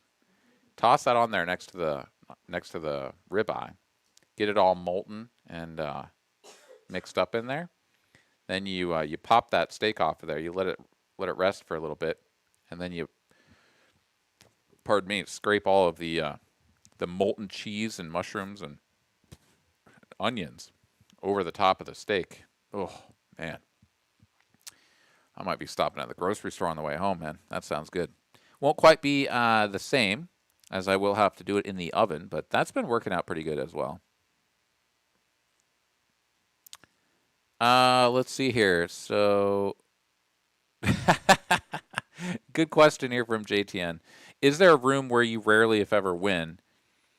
He's discovered one up there, and it's the reason he always looks forward to the road trips down at TCH. Well, so it is sort of funny where there do seem to be like certain rooms or certain casinos, whatever, where you like run good, and other places where you just seem to run really bad.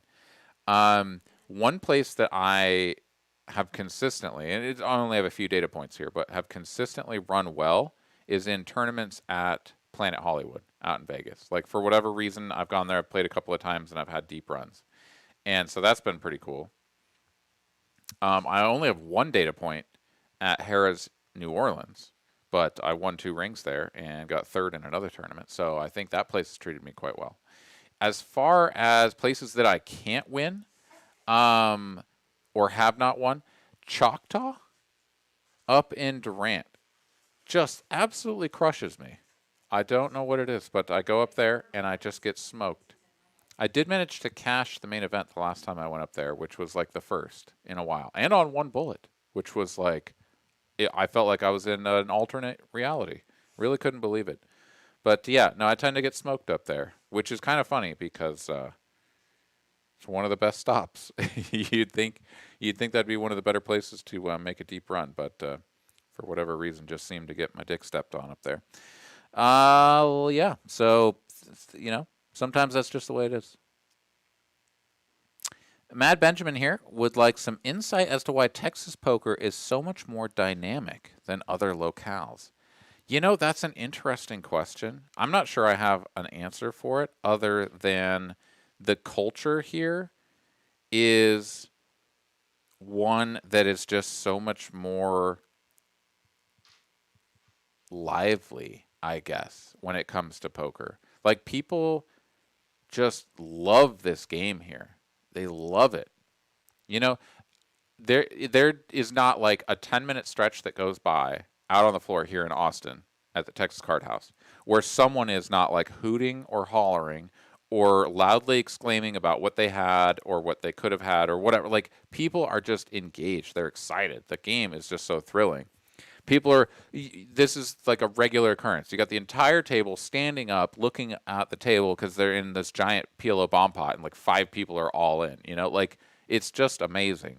There's something about the energy here that you just don't get other places. You go and play at like the Aria or something in Bellagio, whatever. Like, it's just these like crusty people that are sitting there hunched over, just like grinding away and watching all of their money just get dropped into the house's rake box. I mean, it's just, I don't know. There's just something totally different about the energy, the feel, the quality of the characters. Here, people are just alive, man. People are alive and well and happy and enjoying their lives, and that just imbues the poker here with so much vitality, so much positivity. And it's just great. It's absolutely great. I don't know how else to describe it. I mean, there's money everywhere, and there's people that want to gamble and play poker everywhere, and I don't know. We just have some sort of special connection with it here in Texas. So pretty awesome to be a part of, and I am just so blessed to be able to do what I do and hang out with you guys and play this great game. Alice Acuna says she's heading out for the night. Well, good night. Thanks for tuning in. We'll see you next time. Jeremy Thompson got excited because thought we had Tom Dwan on the stream, but no, it's just a different dir.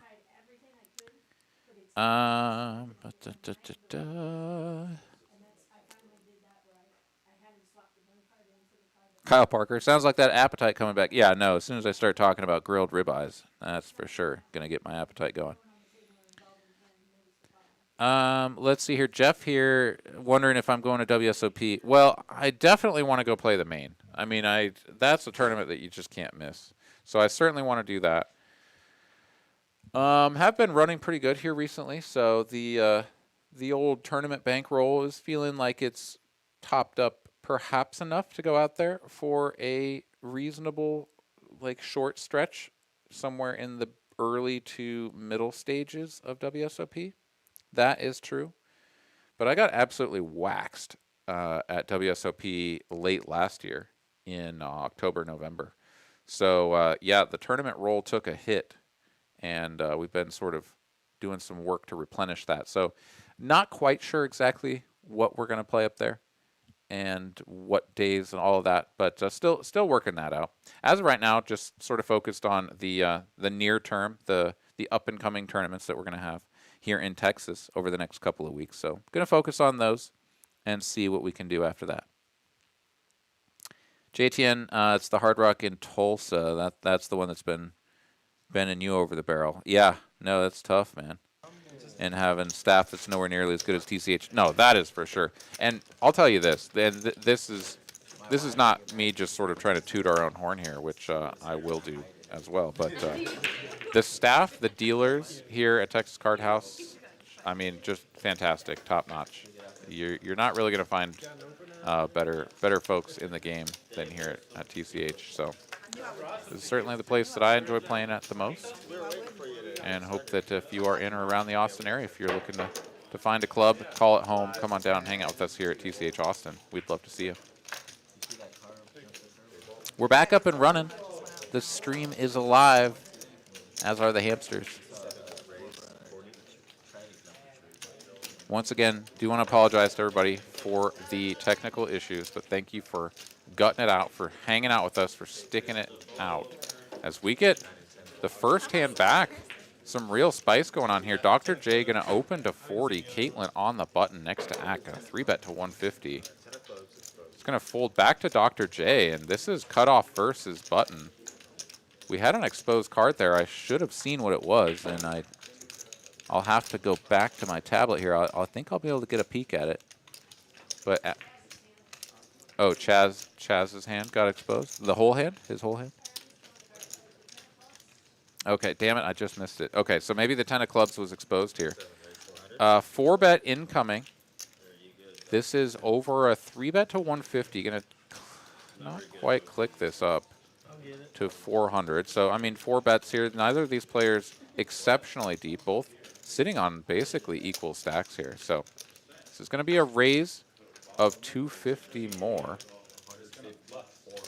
And Caitlyn puts out an extra 100 here, so I think she mistook this for a raise to 500. So yeah, this is just going to be a call. And yeah, there we go. So the 400 is in. And she is going to play this one in position, way behind though. Does not really want to see a queen high board here.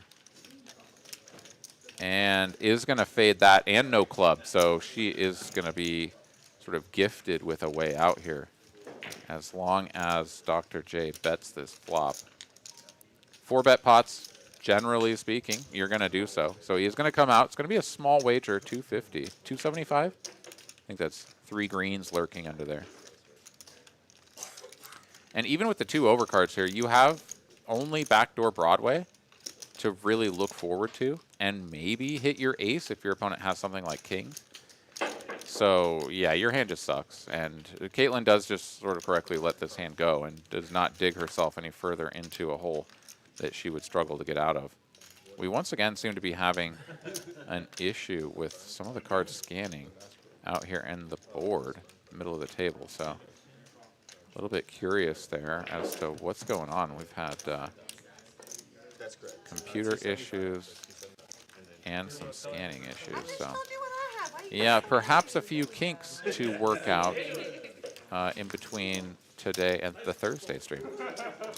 Jeremy Thompson, nice roll, hitting the 99. That's pretty solid. No, I was. That was just one ace because I had the other black ace. You didn't know aces. Poker Monkey can't be there for the main event, but we'll be playing it next year. Nice, yeah. No, the main event at the WSOP is something truly just a gift from the gods. Why you ask me what I have? I tell you. Such an amazing tournament, so exciting. It's also very nerve-wracking. I mean, you know, you get to that point in the tournament. Made it to day 3 this time, and yeah, you get to that point in the tournament where, like, you know, the blinds are actually meaningful in relation to your stack, and you know, for the vast majority of the early stages of the tournament, your starting stack is just an overwhelming number of big blinds in comparison to most other tournaments. That you just have a ton of play, or you can like max late reg on day 2 and just buy straight in with something like 50 bigs on day 2, and basically just sort of hang out for a few hours, few levels, or not a few hours, but you know, a few levels, 8-hour day, and then just sort of put your chips in a bag, make it onto day 3. But that's where things really sort of start to come together, and you've got to put together a real stack,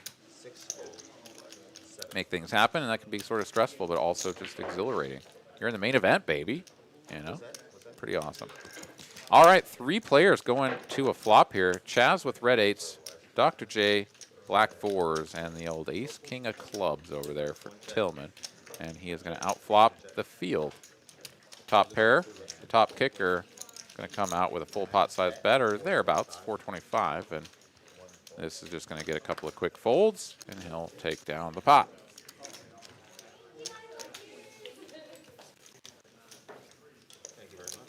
Matt Benjamin wants to know if Bellagio's running a tournament at the same time.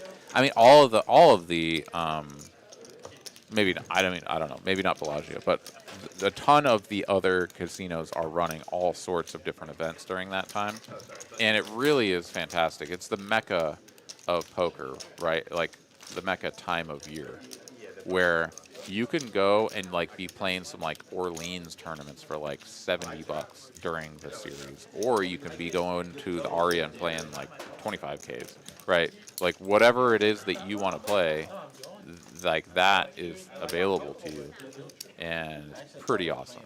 It is pretty awesome. One of my favorite places to play out there was the Wynn. They do fantastic tournament series, fantastic staff. I mean, everything was just great there, really enjoyable. But man, there's so many good players in the field. It was like just baffling. Like everybody there, like I was like, I recognize you and you and you and you, and you're good. It's like, what the hell's going on? Where are all the spots? Apparently they were somewhere else.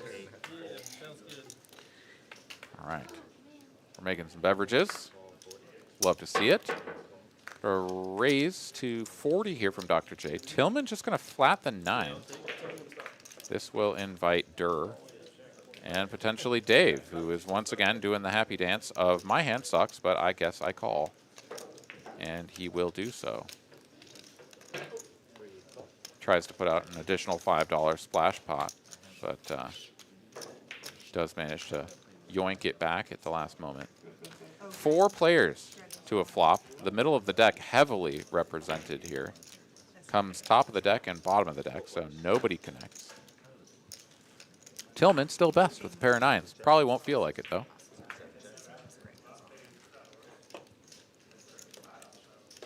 Checky over to Tillman, and he will check behind. Durr follows suit, and another ace here. This may inspire a bluff from someone or not.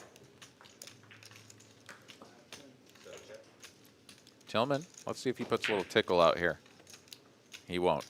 Still checking. Still checking. Durr could go after this now. It's like if nobody wants this pot, I'll take it.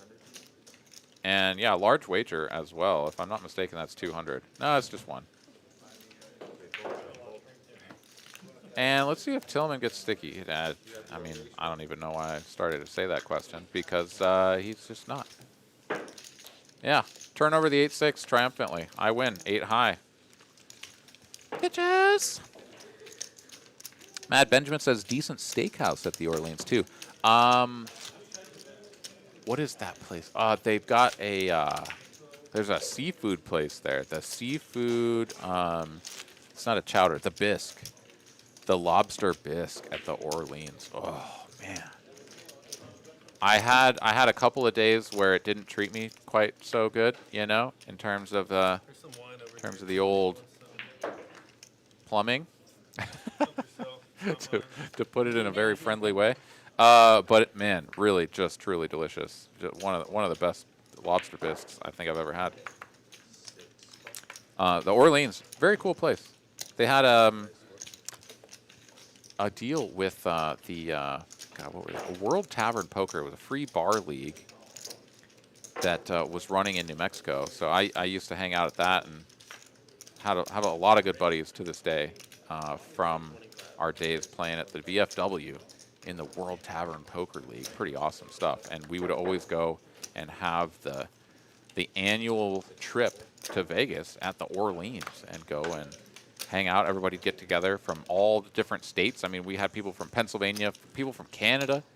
You know, people started to come over from the UK. It was awesome, just absolutely awesome. I mean, it's still going strong. They just don't have it here in Texas. And anyways, missed those guys. Missed that trip. And always did it at the Orleans. Ate a lot of that seafood bisque. Comes 10 deuce here. Heads up pot between Dr. J and Big Daddy Chaz. And Chaz was the 3-better Dr. J, just calling with the pocket J wins. Are y'all able to put the mouse game up here too? Check, bet, call here. Oh, never mind. He's watching it. 8 of clubs now on the turn. Neither player controls a club. Jay gonna check again. Yeah, I mean, if that works, yeah. Chaz now gonna slow it down, shut it down. Checks behind. And another 8 here on the end. So 8s and deuces on board. Big Daddy Chaz has the ace kicker. Dr. J here should recognize this is a spot he could go for value with a blockish size. 465 in the middle.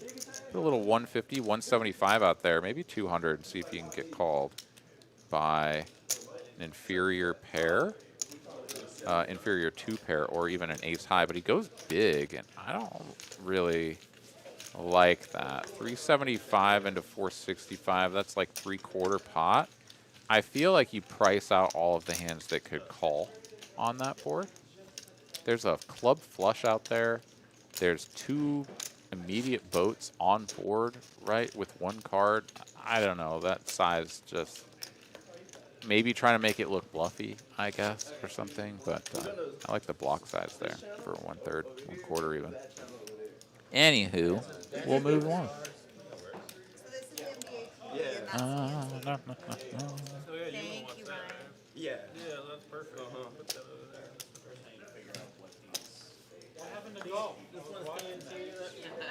It just ended. Gary C., if you go to Fremont Street, get the oxtail soup at the California Hotel. Wow. All right.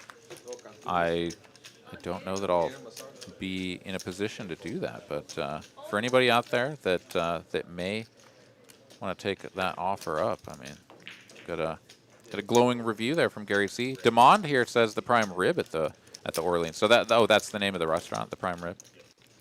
Nice. Also, good to see you here, Demond. Looking forward to seeing you here in the next couple of weeks. The local Texas tournaments.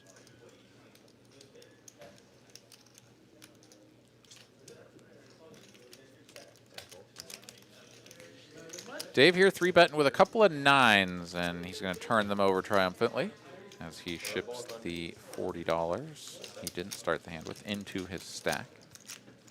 Looking at the chip counts there, Big Daddy Chaz hovering right around his buy-in of 5K. Jazz hovering around the 1K that she accumulated after her earlier double up against the Big Daddy.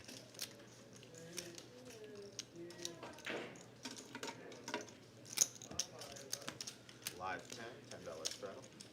Ooh, best ramen in Vegas, Monta ramen. Nice. I love ramen.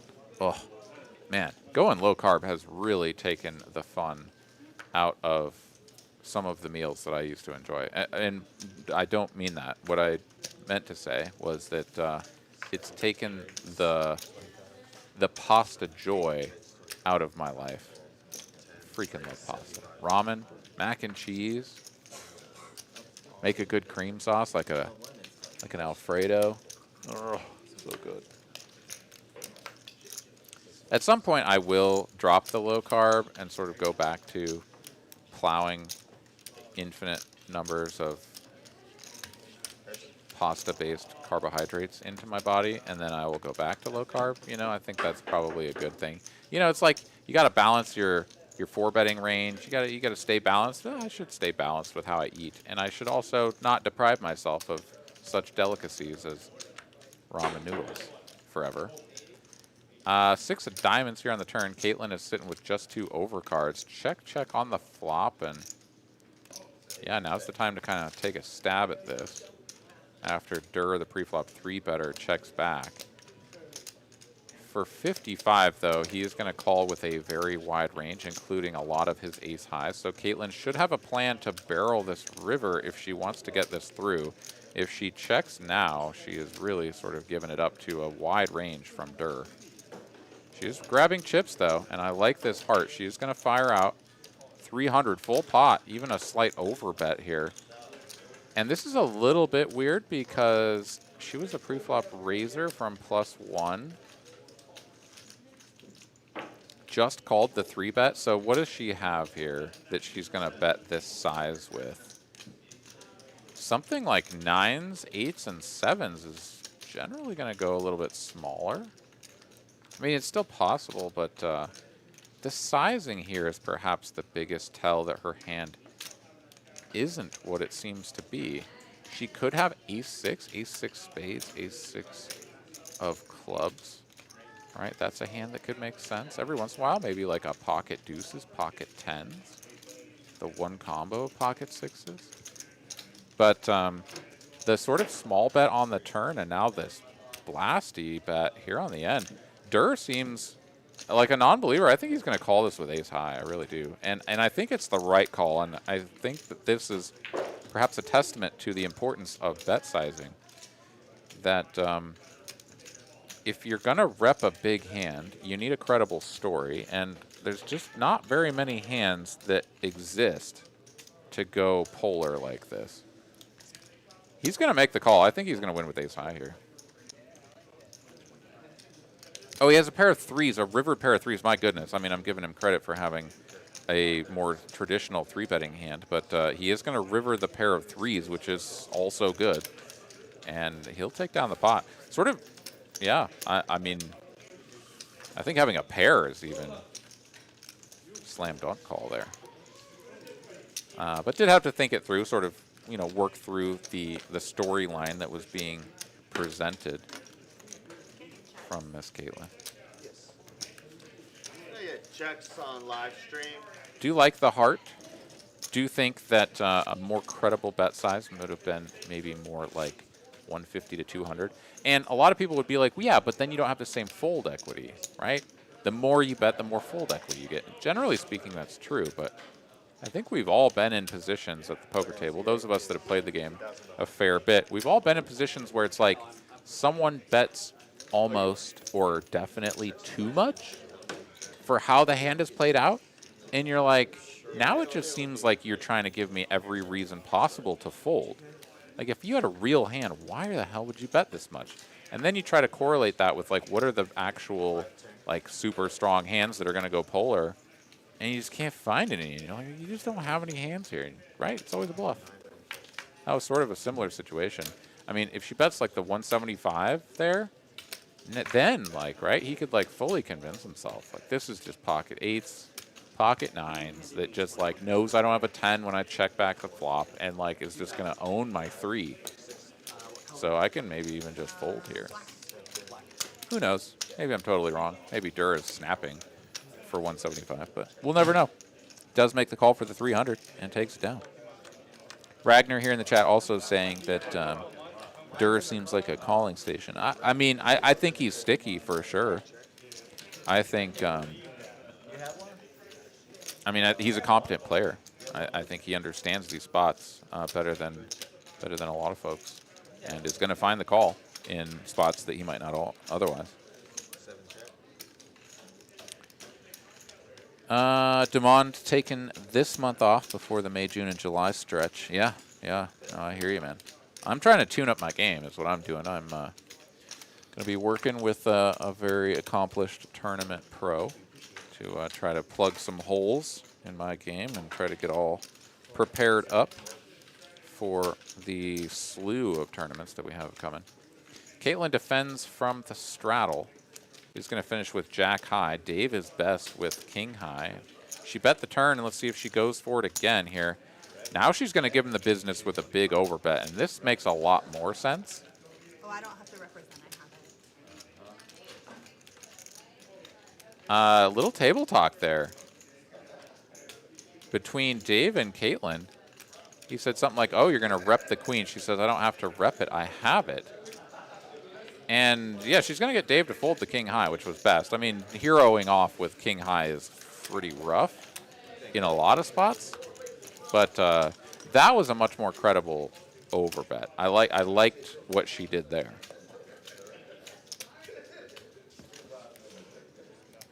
Still not very many hands that can, like, feasibly be, like, that she can feasibly have.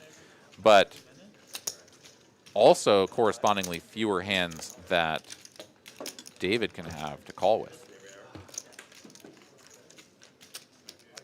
Would have loved to have seen what he would have done had he had a naked ace, just ace high there.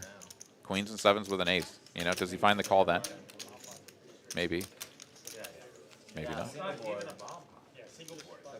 so C5 is out, C4 is out of the bomb part, got it.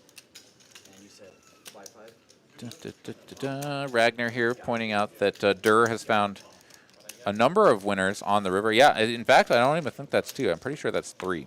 He hit the 8 against Caitlyn. He hit something else, I think, against Dr. J, and then just there hit it against Caitlyn. So yeah, again, so he is finding some good rivers. That's for sure.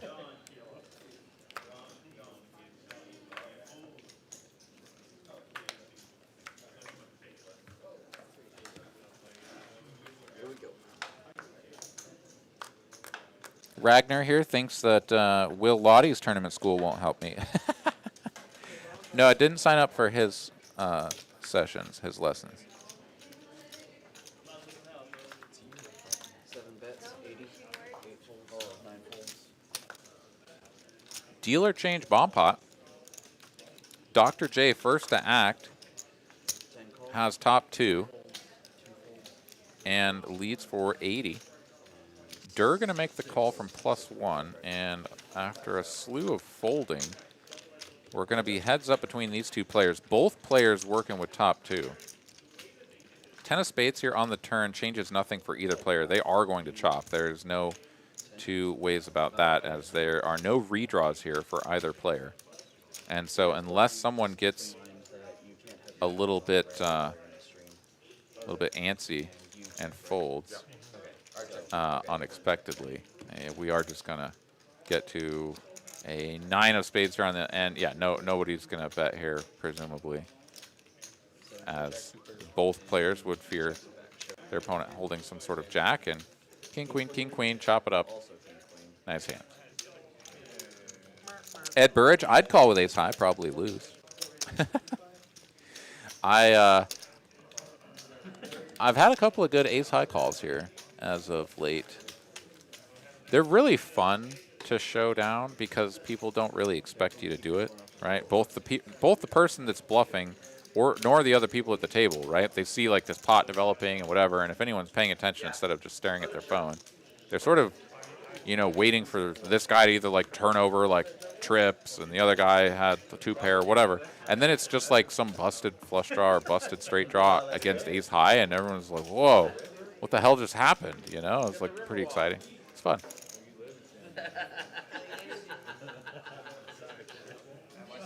But you also have to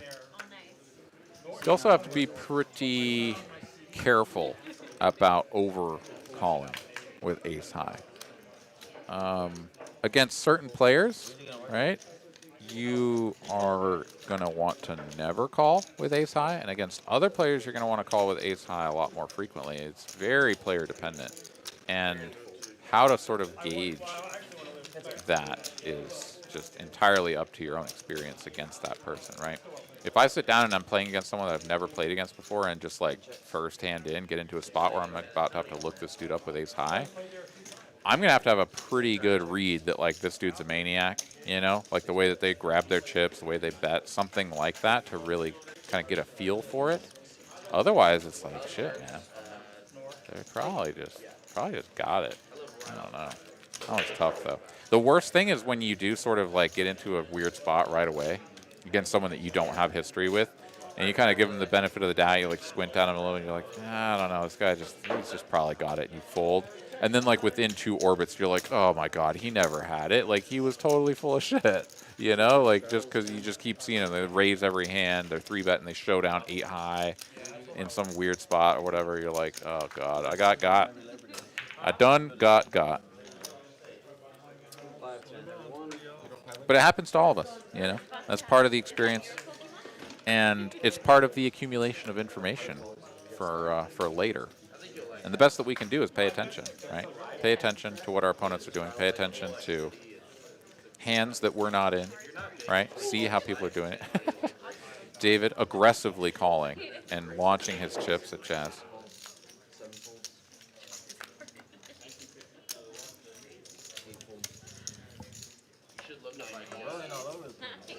We've got some power limping. The power limps are going to get all the way through, and we're going to go to a 5-way flop. Queen 5 deuce. Rainbow, riveting stuff here. Durr flops the best hand with a middle pair of 5s. Checks through all the way again. I'm not sure I can contain my excitement. We have 2 diamonds on board now for Dante and a gut shot to the straight flush. So he's going to bet 35 into 55. TJ, who just turned the best hand with a pair of 9s and top kicker, is going to make the call. Tillman here, sitting on the up and down straight draw. He's going to want to peel off a river. And so 3 ways to the end. It's a 3, giving a meaningless pair of 3s to Tillman. TJ will win if we get to showdown, and Dante here is going to need to bluff to win. And he's going to go big. He's going to bet full pot with his 10 high. And TJ gives him no credit for anything, correctly so, and is going to win this. The ace-9. Good good awareness, good presence there from TJ, sort of recognizing that the 9 with the best kicker is just good a lot of the time, especially with the missed draws and the lack of betting pre-flop or on the flop. Yeah, I mean, does a queen ever really check there, right? Dante sort of checks a queen on the flop and then starts blasting away on the turn and river. Unlikely. Well played by TJ. All right. For your website, I'm a little afraid to type in Big Daddy Chaz into www. Yeah, Graham. No, we've been telling them. And yeah, I mean it should be a much more forceful reminder that technology is not allowed at the table. I do agree with that. I am not in charge of going out there and slapping wrists with rulers, but hopefully. Yeah, no, I'm with you. We have done our best, and we are optimistic that these players are going to remember. You know, it's not a malicious thing. It's not that they're trying to, get away with something or whatever, obviously. It's just we're so used to having our phones, right? You play at any other table when you're not being live streamed, you just have your phone there. You're not in a hand or whatever, you pull your phone out. It's just natural. It's normal. We're not gonna try to get too bent over it, but we do also want to maintain the integrity of the game and all semblance of integrity of the game as well. And by that, I just mean that we want to make sure that there is no potential for anyone to be getting information in a sort of underhanded way whilst at the table. All right, Jack on the turn in another multi-way spot. Big Daddy Chaz here with front door clubs. I bet his ace high, which is behind the pair of 6s for Dante, who makes the call. Big Daddy Chaz shuts it down now. 9 of hearts on the end, and ace high will be no good. King 6 gets turned face up and will drag the pot. Dante, the recipient of that one. Jedi Master Ted, when I said I was riveting stuff, said he was in the process of riveting a custom hood scoop. Well, nice, man. What are you working on? I was working on my truck the other day, and really sort of reminded me of how much I miss having a little fast sedan. Really do miss it. I wish that the used car market wasn't so on fire, and also that the new car market wasn't so freaking under supplied, so that I could at least entertain the idea of replacing my Civic. At the moment, I'm still just rocking the old beater because it doesn't make any sense to do anything else, even though the price of gas is also sky high, so that my beater chugging down a gallon every 15 miles is also not particularly enjoyable or economical, but it's what I'm working with at the moment. All right, another multi-way pot here. So we've got 4 players in here. Tillman flops top, top. Big Daddy Chaz has second pair and a gutty. One overcard to the board. He may continue for this relatively modest $75 bet. Durr's in there, so Big Daddy Chaz now, I think, getting a price to stick around. Almost always. He agrees. He makes the call. And we go 3 ways to a turn. 9 of spades. That's going to give Big Daddy Chaz the straight. And unless Durr is also holding on to a queen over there, Chaz is now well out in front. But Durr may have a queen, or is at the very least going to rep one as he donks here for 250. Chaz with just the queen, not king queen, doesn't benefit a lot from raising. So it does just make the call here. It's another 8 on the river, pairs the board. Both players could think about slowing things down or going for medium value. Yeah, I mean, I think this is, you know, a lot of times here when Durr bets, it's likely with the intention to fold to a raise, depending on the size. Because out of position here is just like super gross when you get raised. And let's see how Chaz plays this. I mean, he has a pair, so he blocks stuff like 10-8, right? Not that he's going to have a ton of 10-8, but he's in the big blind. Yeah, he's gonna go for it here, and I like this. Turn the queen into a bluff to get his opponent off of a chop. It's pretty stellar stuff. Chaz, a master of seeing that these spots are available to him and executing. So if Durr had a queen, which we can only presume that he did, you know, he just lost all of his equity there. And unclear what would have happened had he just checked, right? If he just checks, maybe Chaz goes for the small value instead. Who knows? Interesting spot, though. And just fantastically played by Big Daddy Chaz. Love to see it. All right. Lexus, he has 350. Oh, okay. Hood scoop on a Lexus. Nice. I think you did it on purpose. You guys Raina wants to know if Jazz has played a single hand. She's played a few. She doubled up on one. She ripped it all in with queens, like on like maybe the third hand or so, and got a bunch of folds. She is definitely the sort of player where she is going to short buy, come in, and just play premiums. Like, she's not messing around with even, I suspect she wouldn't even play something like a king 10 suited. I mean, I think those hands are just going in the muck. She's going to wait for the big ones. She's going to play those aggressively and see if she can stack up. And is it the most entertaining way to play? No. Is it profitable, potentially, for her? Sure. King high board, all diamonds. Dr. J bets and wins with a bad gut shot, so hell yeah. 5 high for the win. Dr. J also showing the most aggression here as we look at the aggression frequencies. Jazz has a 0% aggression frequency because she either goes all in or folds.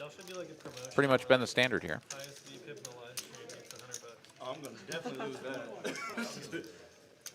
Who's the highest base right now? Whoa. Mikey D saying that she folded ace queen a few hands ago. Yeah, no, I wouldn't be surprised. I perhaps missed that, but very much wouldn't be surprised.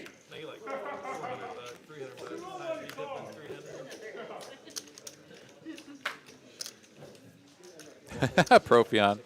Yeah, no, ace queen. Ace queen's pretty good. Yeah, but I mean, you know, everybody's got to play their strategy.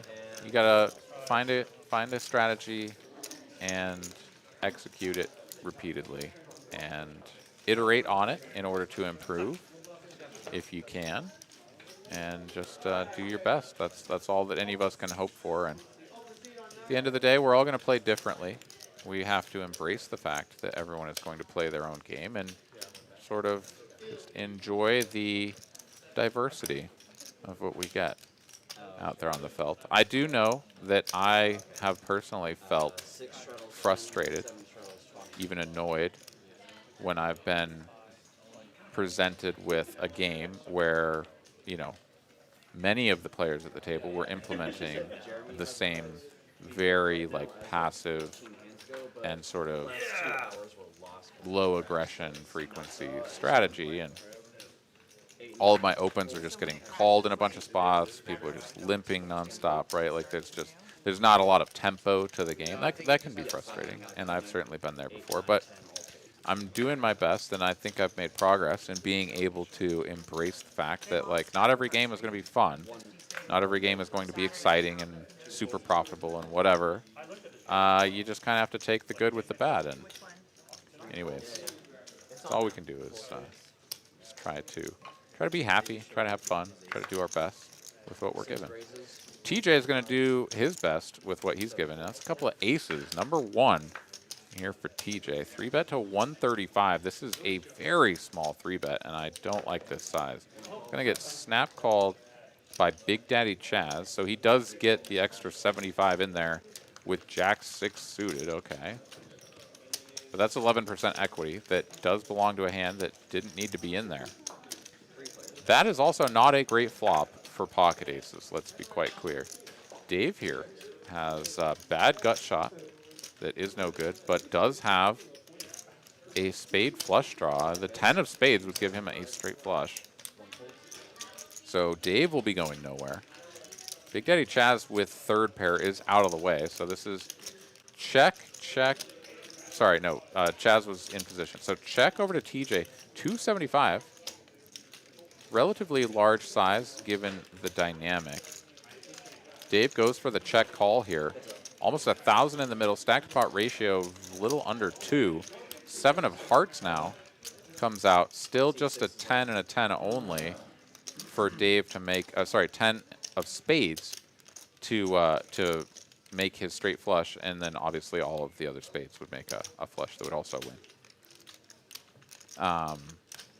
That was a really weird way of saying that the only 10 that works for him is the 10 of spades.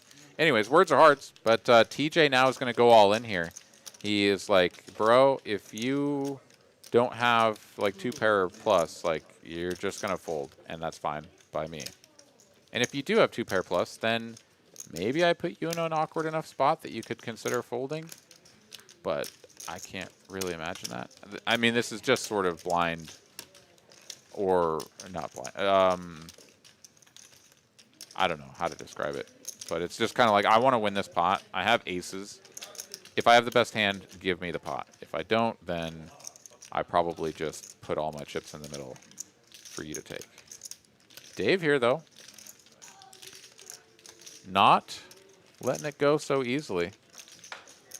The lucrative straight flush draw, you know? Anytime you have a draw to a straight flush, you feel like you just really want to see that last card. Dave is going to settle on the fold. I'm calling it now, but he's going to hem, he's going to haw, he's going to squirm a little. He's going to show his neighbor. He's going to show everybody. And then he's going to fold. And TJ will win with the best hand. Can we rabbit hunt? And is he going to show it? Oh. Whoa, rabbit hunt. It's a queen.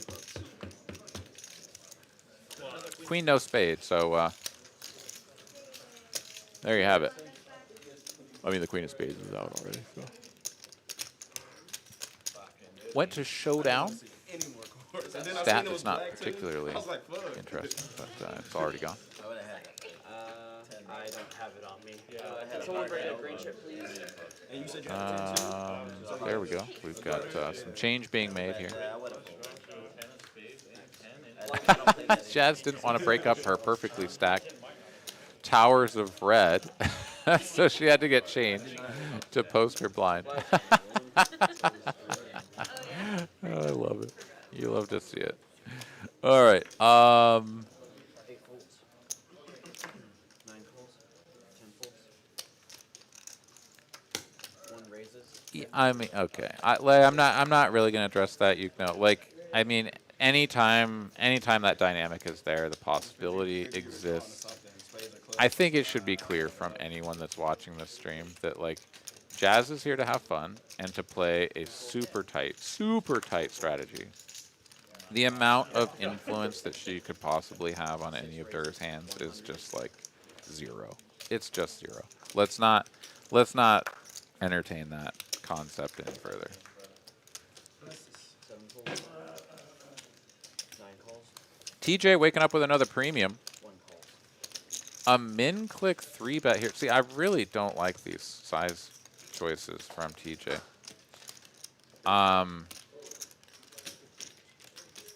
I mean, this is going to work out just fine, as he is going to get 2 aces and an 8 out there. Big Daddy Chaz makes aces and 8s. Well behind the jacks of TJ. We check all the way through, sort of surprisingly so. This may actually even benefit TJ further had he gone for a bet, check bet line, or even something else. Oh no, he's not going to get any money out of Chaz anyways. Chaz is just a full-on believer.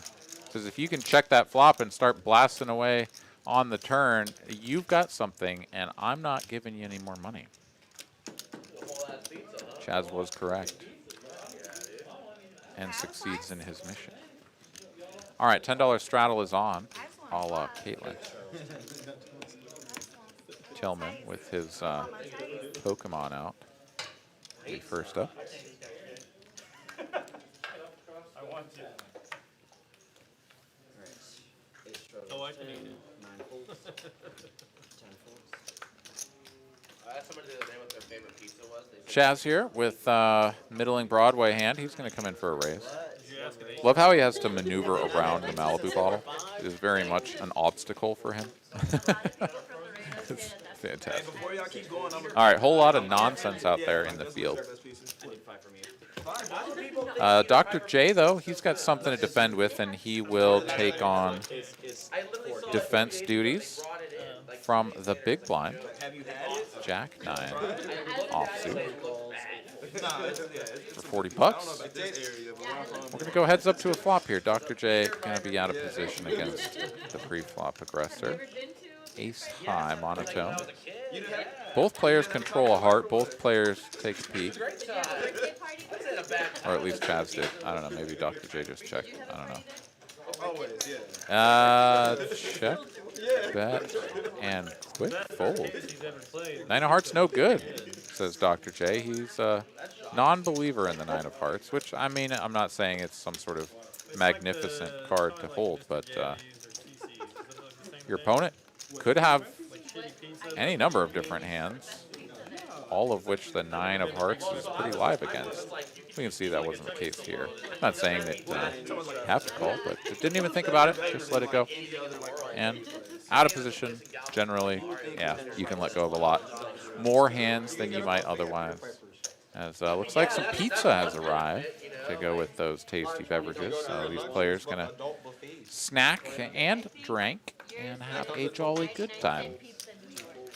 Jolly good time involves David over here limping as you do. A couple of trays. $2 by now. Nah, They gotta change their name. they still have them. They still Just have cheese. Andrew Just a found cheese. one. Yeah. Cheese slice. What's that really famous place half in the Chicago size with of the pizza? North That's a very broad thing. But It's like a right, the Yeah. hard one. yeah, Giardino's or I think Giordano's. Is that it? 10 raises. Yeah, that's a casserole. That ain't pizza. Yukno wants to chat with Caitlyn and Chaz about it. That's fine. that's probably the best pizza I've ever had. I mean, it's perfectly fine to address the I really like the one from CC. the possibility. CC's, oh my god. I mean, it's certainly a fair point. I grew up on CC. I wouldn't take that It away honestly from you. doesn't have anything on your But I think it's quite clear I haven't had CC's to in like me 20 years, but I'm sure I would love that it. there's no impropriety happening. I mean, she's playing the nuts. What more can she do 10 bets. to influence the outcomes of Durr's hands? I don't know. My house pizza. Tillman here will make middle pair and a backdoor straight draw. Not pocket tens. He is best. Durr will continue, though, for 175 with the 2 overcards. And Dave here seemingly in the blender with his under pair to the board. You're out of position against another player as well. I mean, I feel like threes is just sort of a desperation play here. As what do you do when your opponent bets the turn? You're not going to improve ever. So threes is just dog shit now and will be dog shit later. So he does settle on the fold, but needed a little bit of time to hone in on that decision. Ace queen does get shown, and yeah, it doesn't really matter that the threes were ahead. Or Tillman's 8, I suppose, just gets out of there as well, and that is perhaps the more eyebrow-raising play, folding the middle pair there. That means you gotta keep up. Raising aggression, like pre-flop raises. Yeah, neither one of us Yeah, I raised don't read pre-flop. the comments on the live stream. Oh, both of you guys have Get zero? mad at me. Yeah, my friends text me and like send me a picture and tell me how trash I am. It's just like you're not aggressive at all. Silver Truther, seeing ghosts. I don't know what Jorge looks like, but apparently that's his doppelganger there, Mr. Durr. Okay, missed deal. Could be. I don't know. Just mug one. I'll trade you your best one. Looks like we have a busted hand. Yeah. Hamster fell off of the wheel for that one for sure. And Jack 3, so I'm happy. As we're going to continue along here, as I look over at my light counter and it still says 19. So, yeah, that's just broken. Padawan producer Kristen says, what? 146. Hell yeah, you guys are doing good stuff. Do appreciate all of your support. Thank you guys for hitting the like button. If you haven't already and you would do so, it always helps us out. We appreciate it oh so much. And if any of you are not subscribed to the channel, please do make sure that you hit that subscribe button. That'll help you stay up to date on all of our fine programming that we have to offer just about every day of the week here on TCH Live.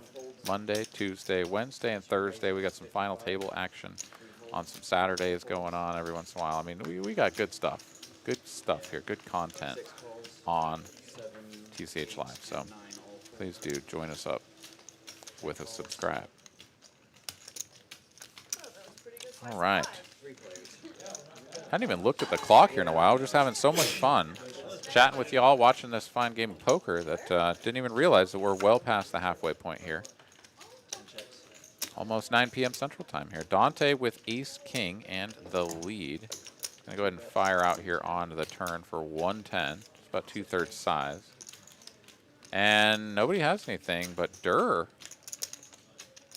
has 2 overs and a gutty, and he's going to peel one off, and now he's going to pick up an up and down straight draw. So I think Dante is in real danger of getting bluffed out of this pot. Oh my goodness. So I take it all back. This is check and a bet of 325. Dante is really representing a lot of strength.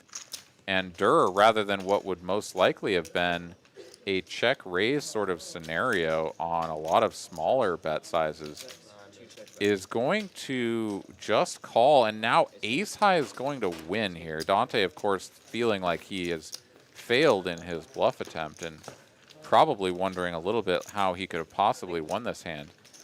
I tend to agree, but it was the large sizing on the turn where Jorge / Durr wanted to realize his equity and felt like, you must have a big hand. If I hit, there's just a really good chance that you're going to pay off a large river bet, because whatever you have must be good. It really was. And it was actually quite the opposite. It was Dante just sort of blasting away with the ace high The and past couple days were especially bad. being good at showdown. Either way, no matter how you cut that one, that is a nice chunky pot there for Mr. Dante. Well done, sir. Andrew Smith, thank you very much for subscribing. Hey, welcome, man. Ben Hood wants to know how many points you need to have to gamble. You need 10. 10 points minimum, and then you can get your gamble on. So, yeah, keep checking your points.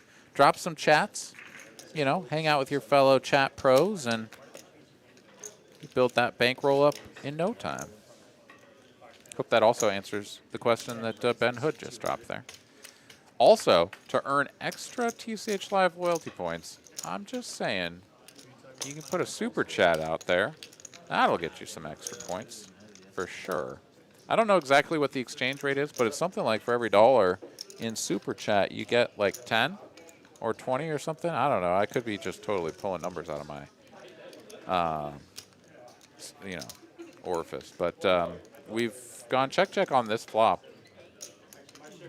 Queen high. Big Daddy Chaz in here with the 10 high. And he's going to fold to a little bit of aggression here on the turn as Durr will just sort of be like, ace high good? Bet? Win. Yes. It's good that you're keeping the pizza out of your V-pips, they're Jazz on 0%. I mean, obviously these numbers have gotten reset every time the hamsters have needed resuscitation. So these numbers are not actually accurate, but yeah, Jazz not really playing any hands. David Smith, hey, what's going on, man? Welcome. Underscore, how many points for a free buy-in? Well, that doesn't happen, unfortunately. We do every once in a while get to do some fun little drawings for like TCH merch. Stuff like that, like a hoodie or a hat, things of that nature. So you can use your points to enter the raffle. But outside of that, TCH Live loyalty points are basically used to flex in the chat and to gamble with your buddies. Anderson is in the chat. Hey, what's up, dude? Hell yes. We are going to be there on the 24th. Really looking forward to it.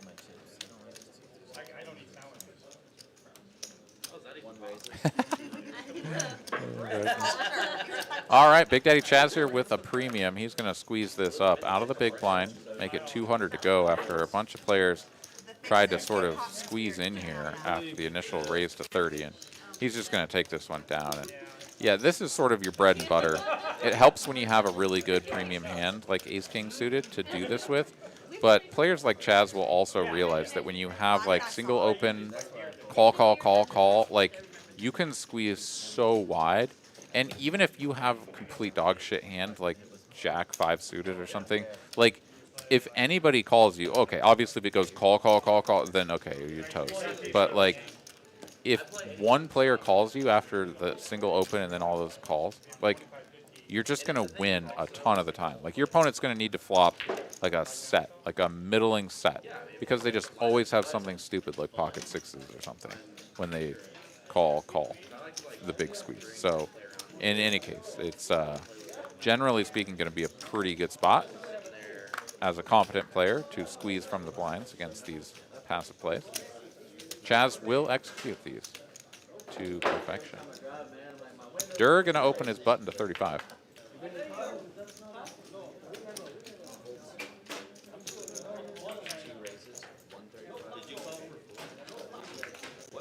Okay, all right. Got some news for y'all as we will finish this hand here. Dante waking up with number 1, 2 red rockets. 3-bet to 135. Gets called by Durr, who's going to play in position. Monotone board here, all clubs. Dante fires out 200, just about 2/3 pot. Durr will do a club check. And he's got 6 tray. He's doing his best J impersonation. J stack, Dr. J, all the J's playing the 6 tray. I don't know if the 6 tray game is on or not. But he's lining up a raise with 6 tray, no club. Dante has his cards dangerously far up off the table, flashing them around. I don't approve of that play. If at any time a red card flashes, that could be really dangerous to him.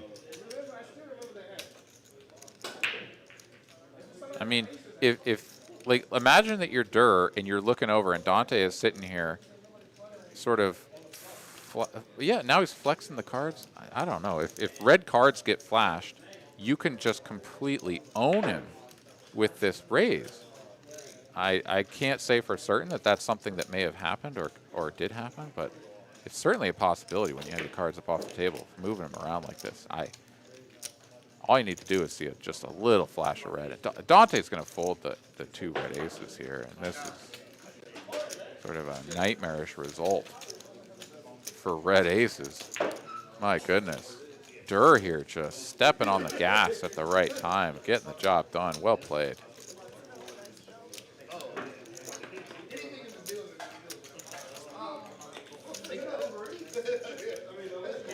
Ragnar says Pizza Hut back there not getting stuffed crust.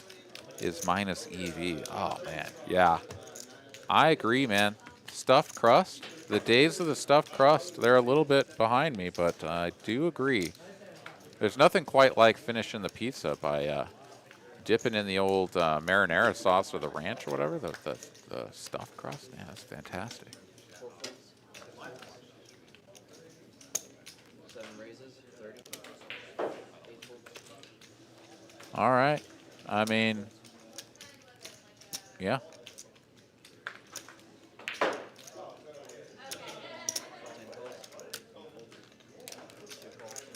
Silver Truther, yeah, they're playing pool. We have 2 pool tables here at TCH Austin, where players are able to enjoy each other's company when they're not on the felt. So if anybody's waiting, you know, for example, if they're waiting for a table to open up, seat at a table or whatever, then they can, you know, goof around, play some pool, or in between hands, you know, stuff like that. Also, did get word during that last hand where we had the excitement, where we are going to be ending the stream a little bit early here. So 9:45 p.m. Central Time. I'm going to go ahead and shut it down here because we need to do some technical analysis on our software, figure out what's been going on, and got to get him in here ASAP to take a look at this. So we are going to be closing down just a little bit early, so our apologies to everybody looking forward to running all the way up until the 10 o'clock hour. But we are going to try to get things sorted out so that we don't have these issues in the future. And hopefully that will be better for everybody in the long run.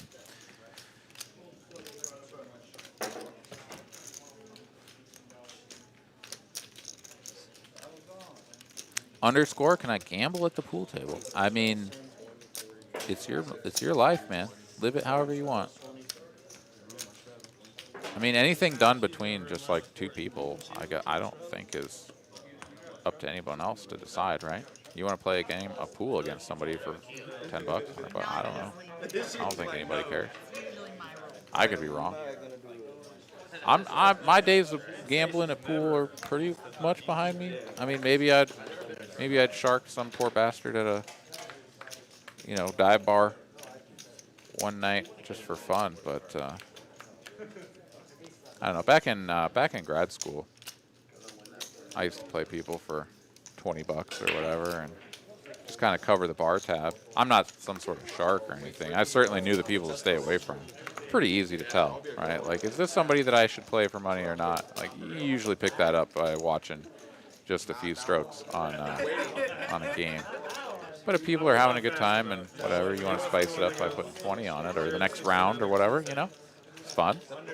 I've certainly lost my fair share of times and bought around for the cruise, and other times come away with the dub. No way in hell that car is 4 not- players, multi-way again.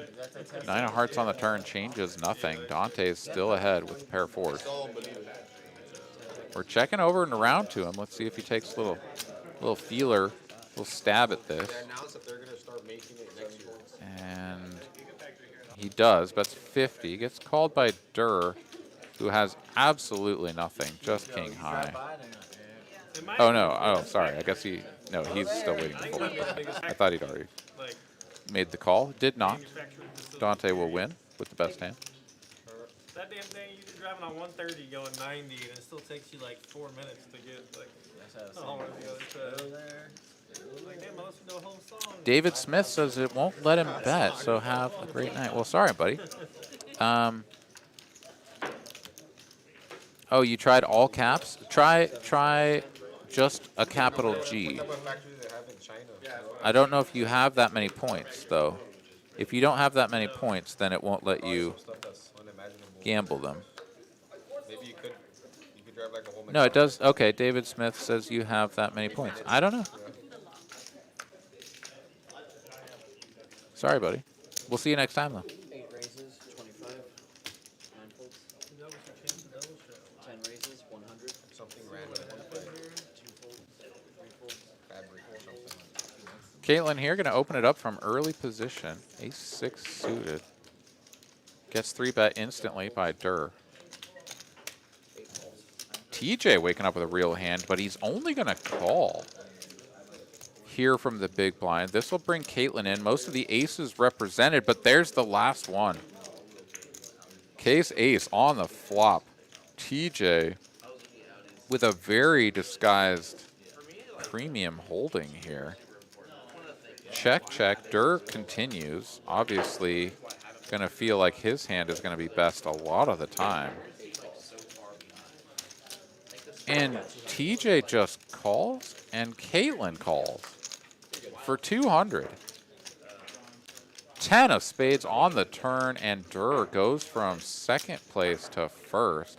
And now, with this board getting connecty and weird, TJ is going to do something to add a little bit more weirdness and donk lead for 500. This is going to allow Caitlyn to just sort of dip out. I think she was going to fold after another series of check bet anyways, because ace-6 is just sort of garbage here. You get the bottom end of the gutty, and your kicker is never good, and there's just way too much going on for ace-6 to be good.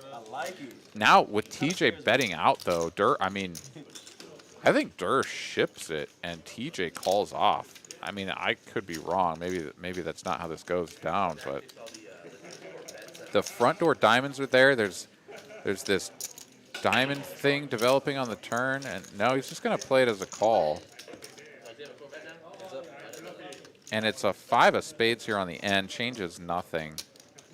TJ's got to be pretty curious about what his opponent could have, but I think he's going to think he's going for value with a jam here. Or maybe he bets something middling? I don't know.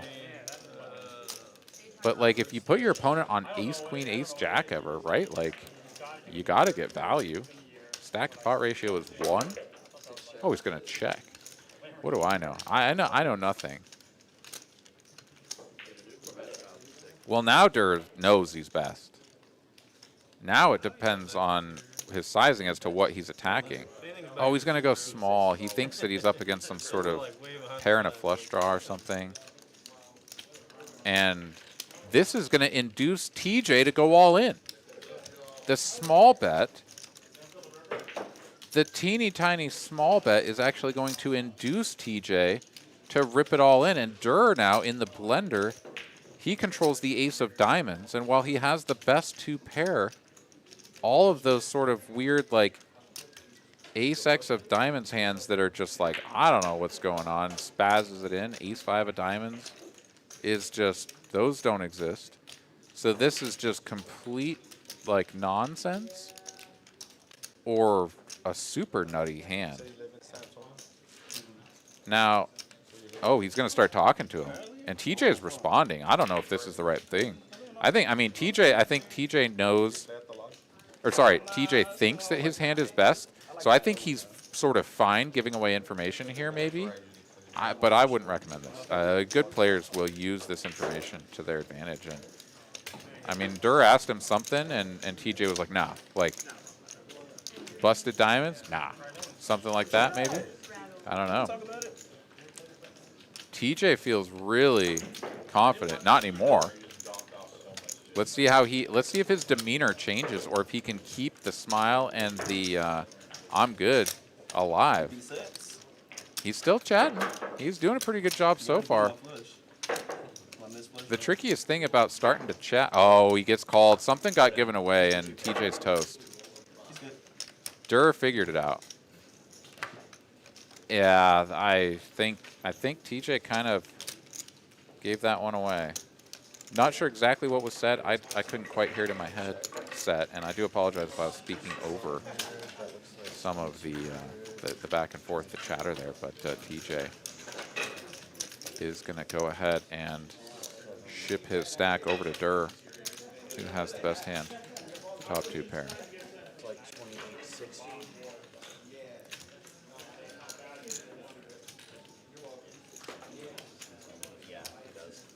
Yeah, that right there, I think, is a very good lesson for TJ and for all of our viewers as well, perhaps, is someone starts talking to you in these all-in spots, right? He is leaving. He didn't. they're fishing for information, right? Their hand has some value as a bluff catcher, and they need your help to tip the scales one way or the other, fold or call. If you engage with them and you give them something to go with, and you help them make that decision, I did notice that you always push harder chips.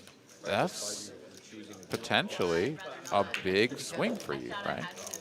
Now, if you're really good at it, you can misdirect and misinform and do all kinds of squirrely stuff and convince people to do things that they wouldn't otherwise, but that takes practice. That takes someone really putting in the time, the effort to, to really sharpen those skills. And generally, I would say I just would stay away from it. I would just shy away from engaging with anybody in an all-in situation like that. Just don't give them anything. Oh, it's a raise. Okay. Let them make the decision based on what's going on. They turn over the ace-10, they start talking at you, whatever. You see that you're beat, just keep staring right at the middle of the board. Or don't even look at the cards, right? They turn their hand over, try to get some reaction when you see what you're up against, right? Even that little bit of like, they turn over their hand, you look at it, and then your eyes dart back to the middle, and now you look scared or what. I mean, I'm not saying that this is like going to happen, but anything like that could get picked up on. Just mind your business. Wait for them to make their choice. Anyways, we're on to the next hand. Tillman here flops top 2, and he is firing away after checking the flop. Durr here with a couple of 10s. His hand is a little bit awkward, and I suspect he's going to settle on fold at some point here. This is an overbet to the pot. 2 10s is not faring that well in that scenario. Does correctly fold.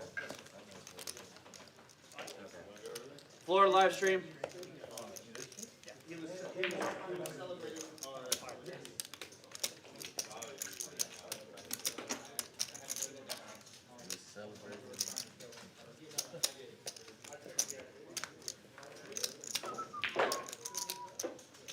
Yeah.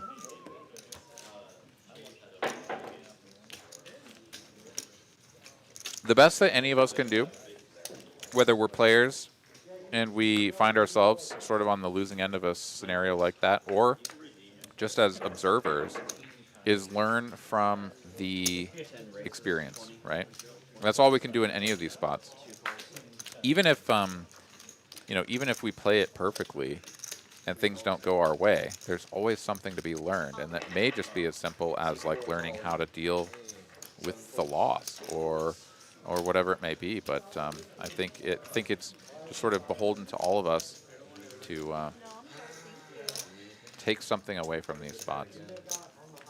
Chaz is just gonna rip the ace-king suited, and this is her play style, right? I mean, the ace-10 off just goes right into the muck. Durr or anyone else is going to fold that hand. Dave here on ace-jack suited. He's going to turn over the ace. He's going to try to run the Durr line here of like, what do you think? She knows that her hand is beating whatever Dave has, so she's unimpressed with the ace. Oh, she might turn over the ace as well, but she's not going to. And everybody here knows that she is just playing the ace. She's going to show it, and everybody knows that's what she's doing. So there's no question in anyone's mind. These belong to a player who just left. But we had a little bit of fun before the cards went in the muck. Oh, they're mine. Silver Truth, or do they run bomb pots in this game? Yes, on dealer changes, we surely do. Okay, sure.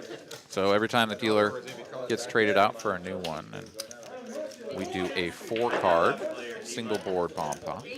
Everybody gets 4 cards, tosses in a $25 ante, I think it is, and we put a board down there for everybody to play away on. Both letting it blow, dude.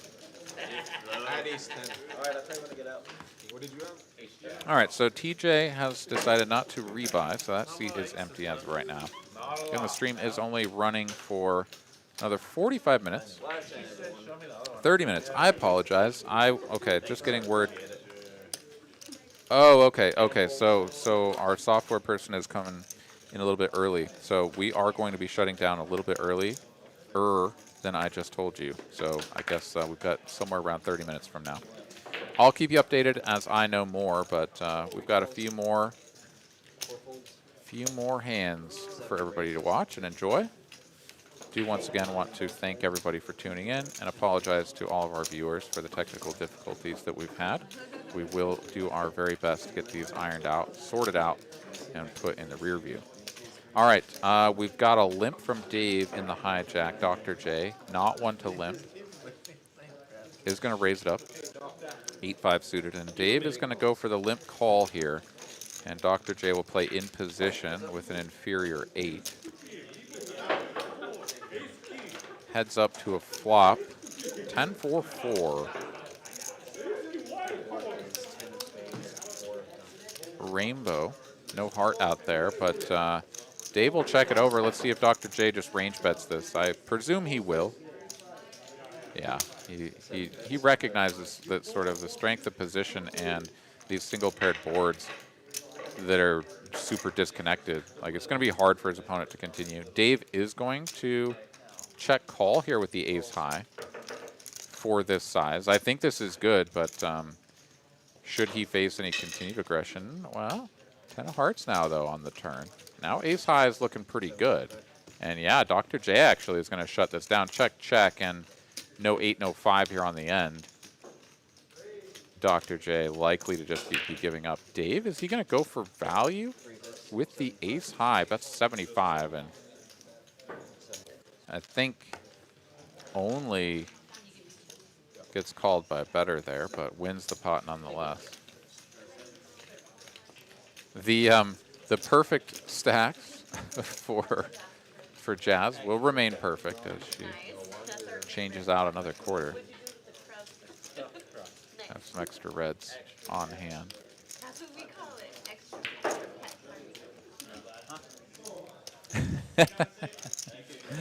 POS Video Network says, there is only wonder, who is this imposter? Well, I don't actually remember his real name. But he's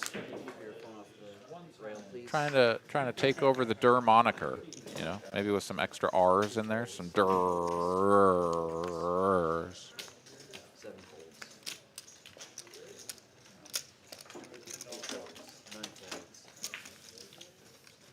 Caitlyn there, sort of bafflingly folding the Queen 4 offsuit. I mean, everyone, including Phil Hellmuth, knows that that is just an amazing hand.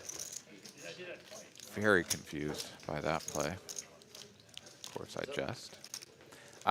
These two players, though, from the big blind and the straddle, have found their way into heads up pot.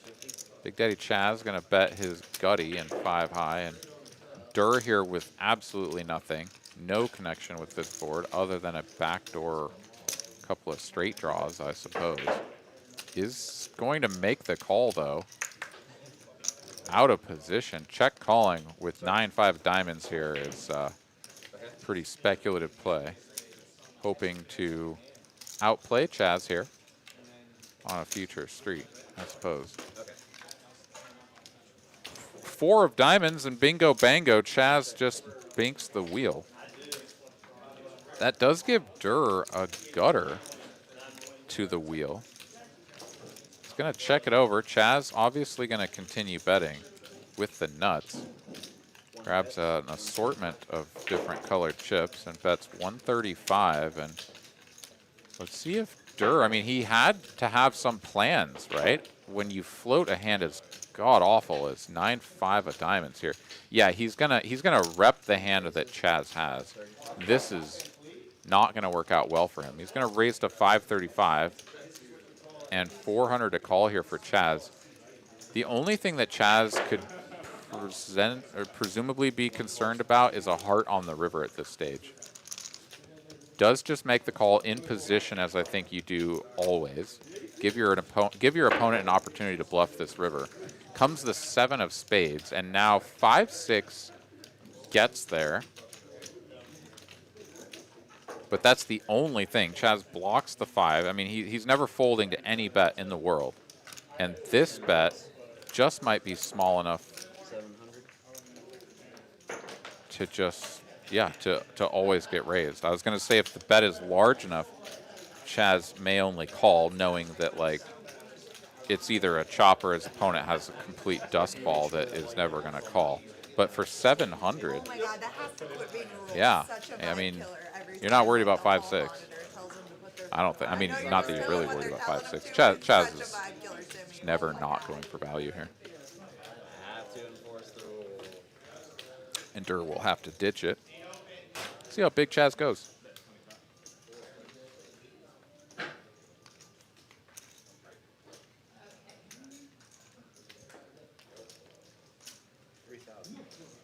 One raises 3,000.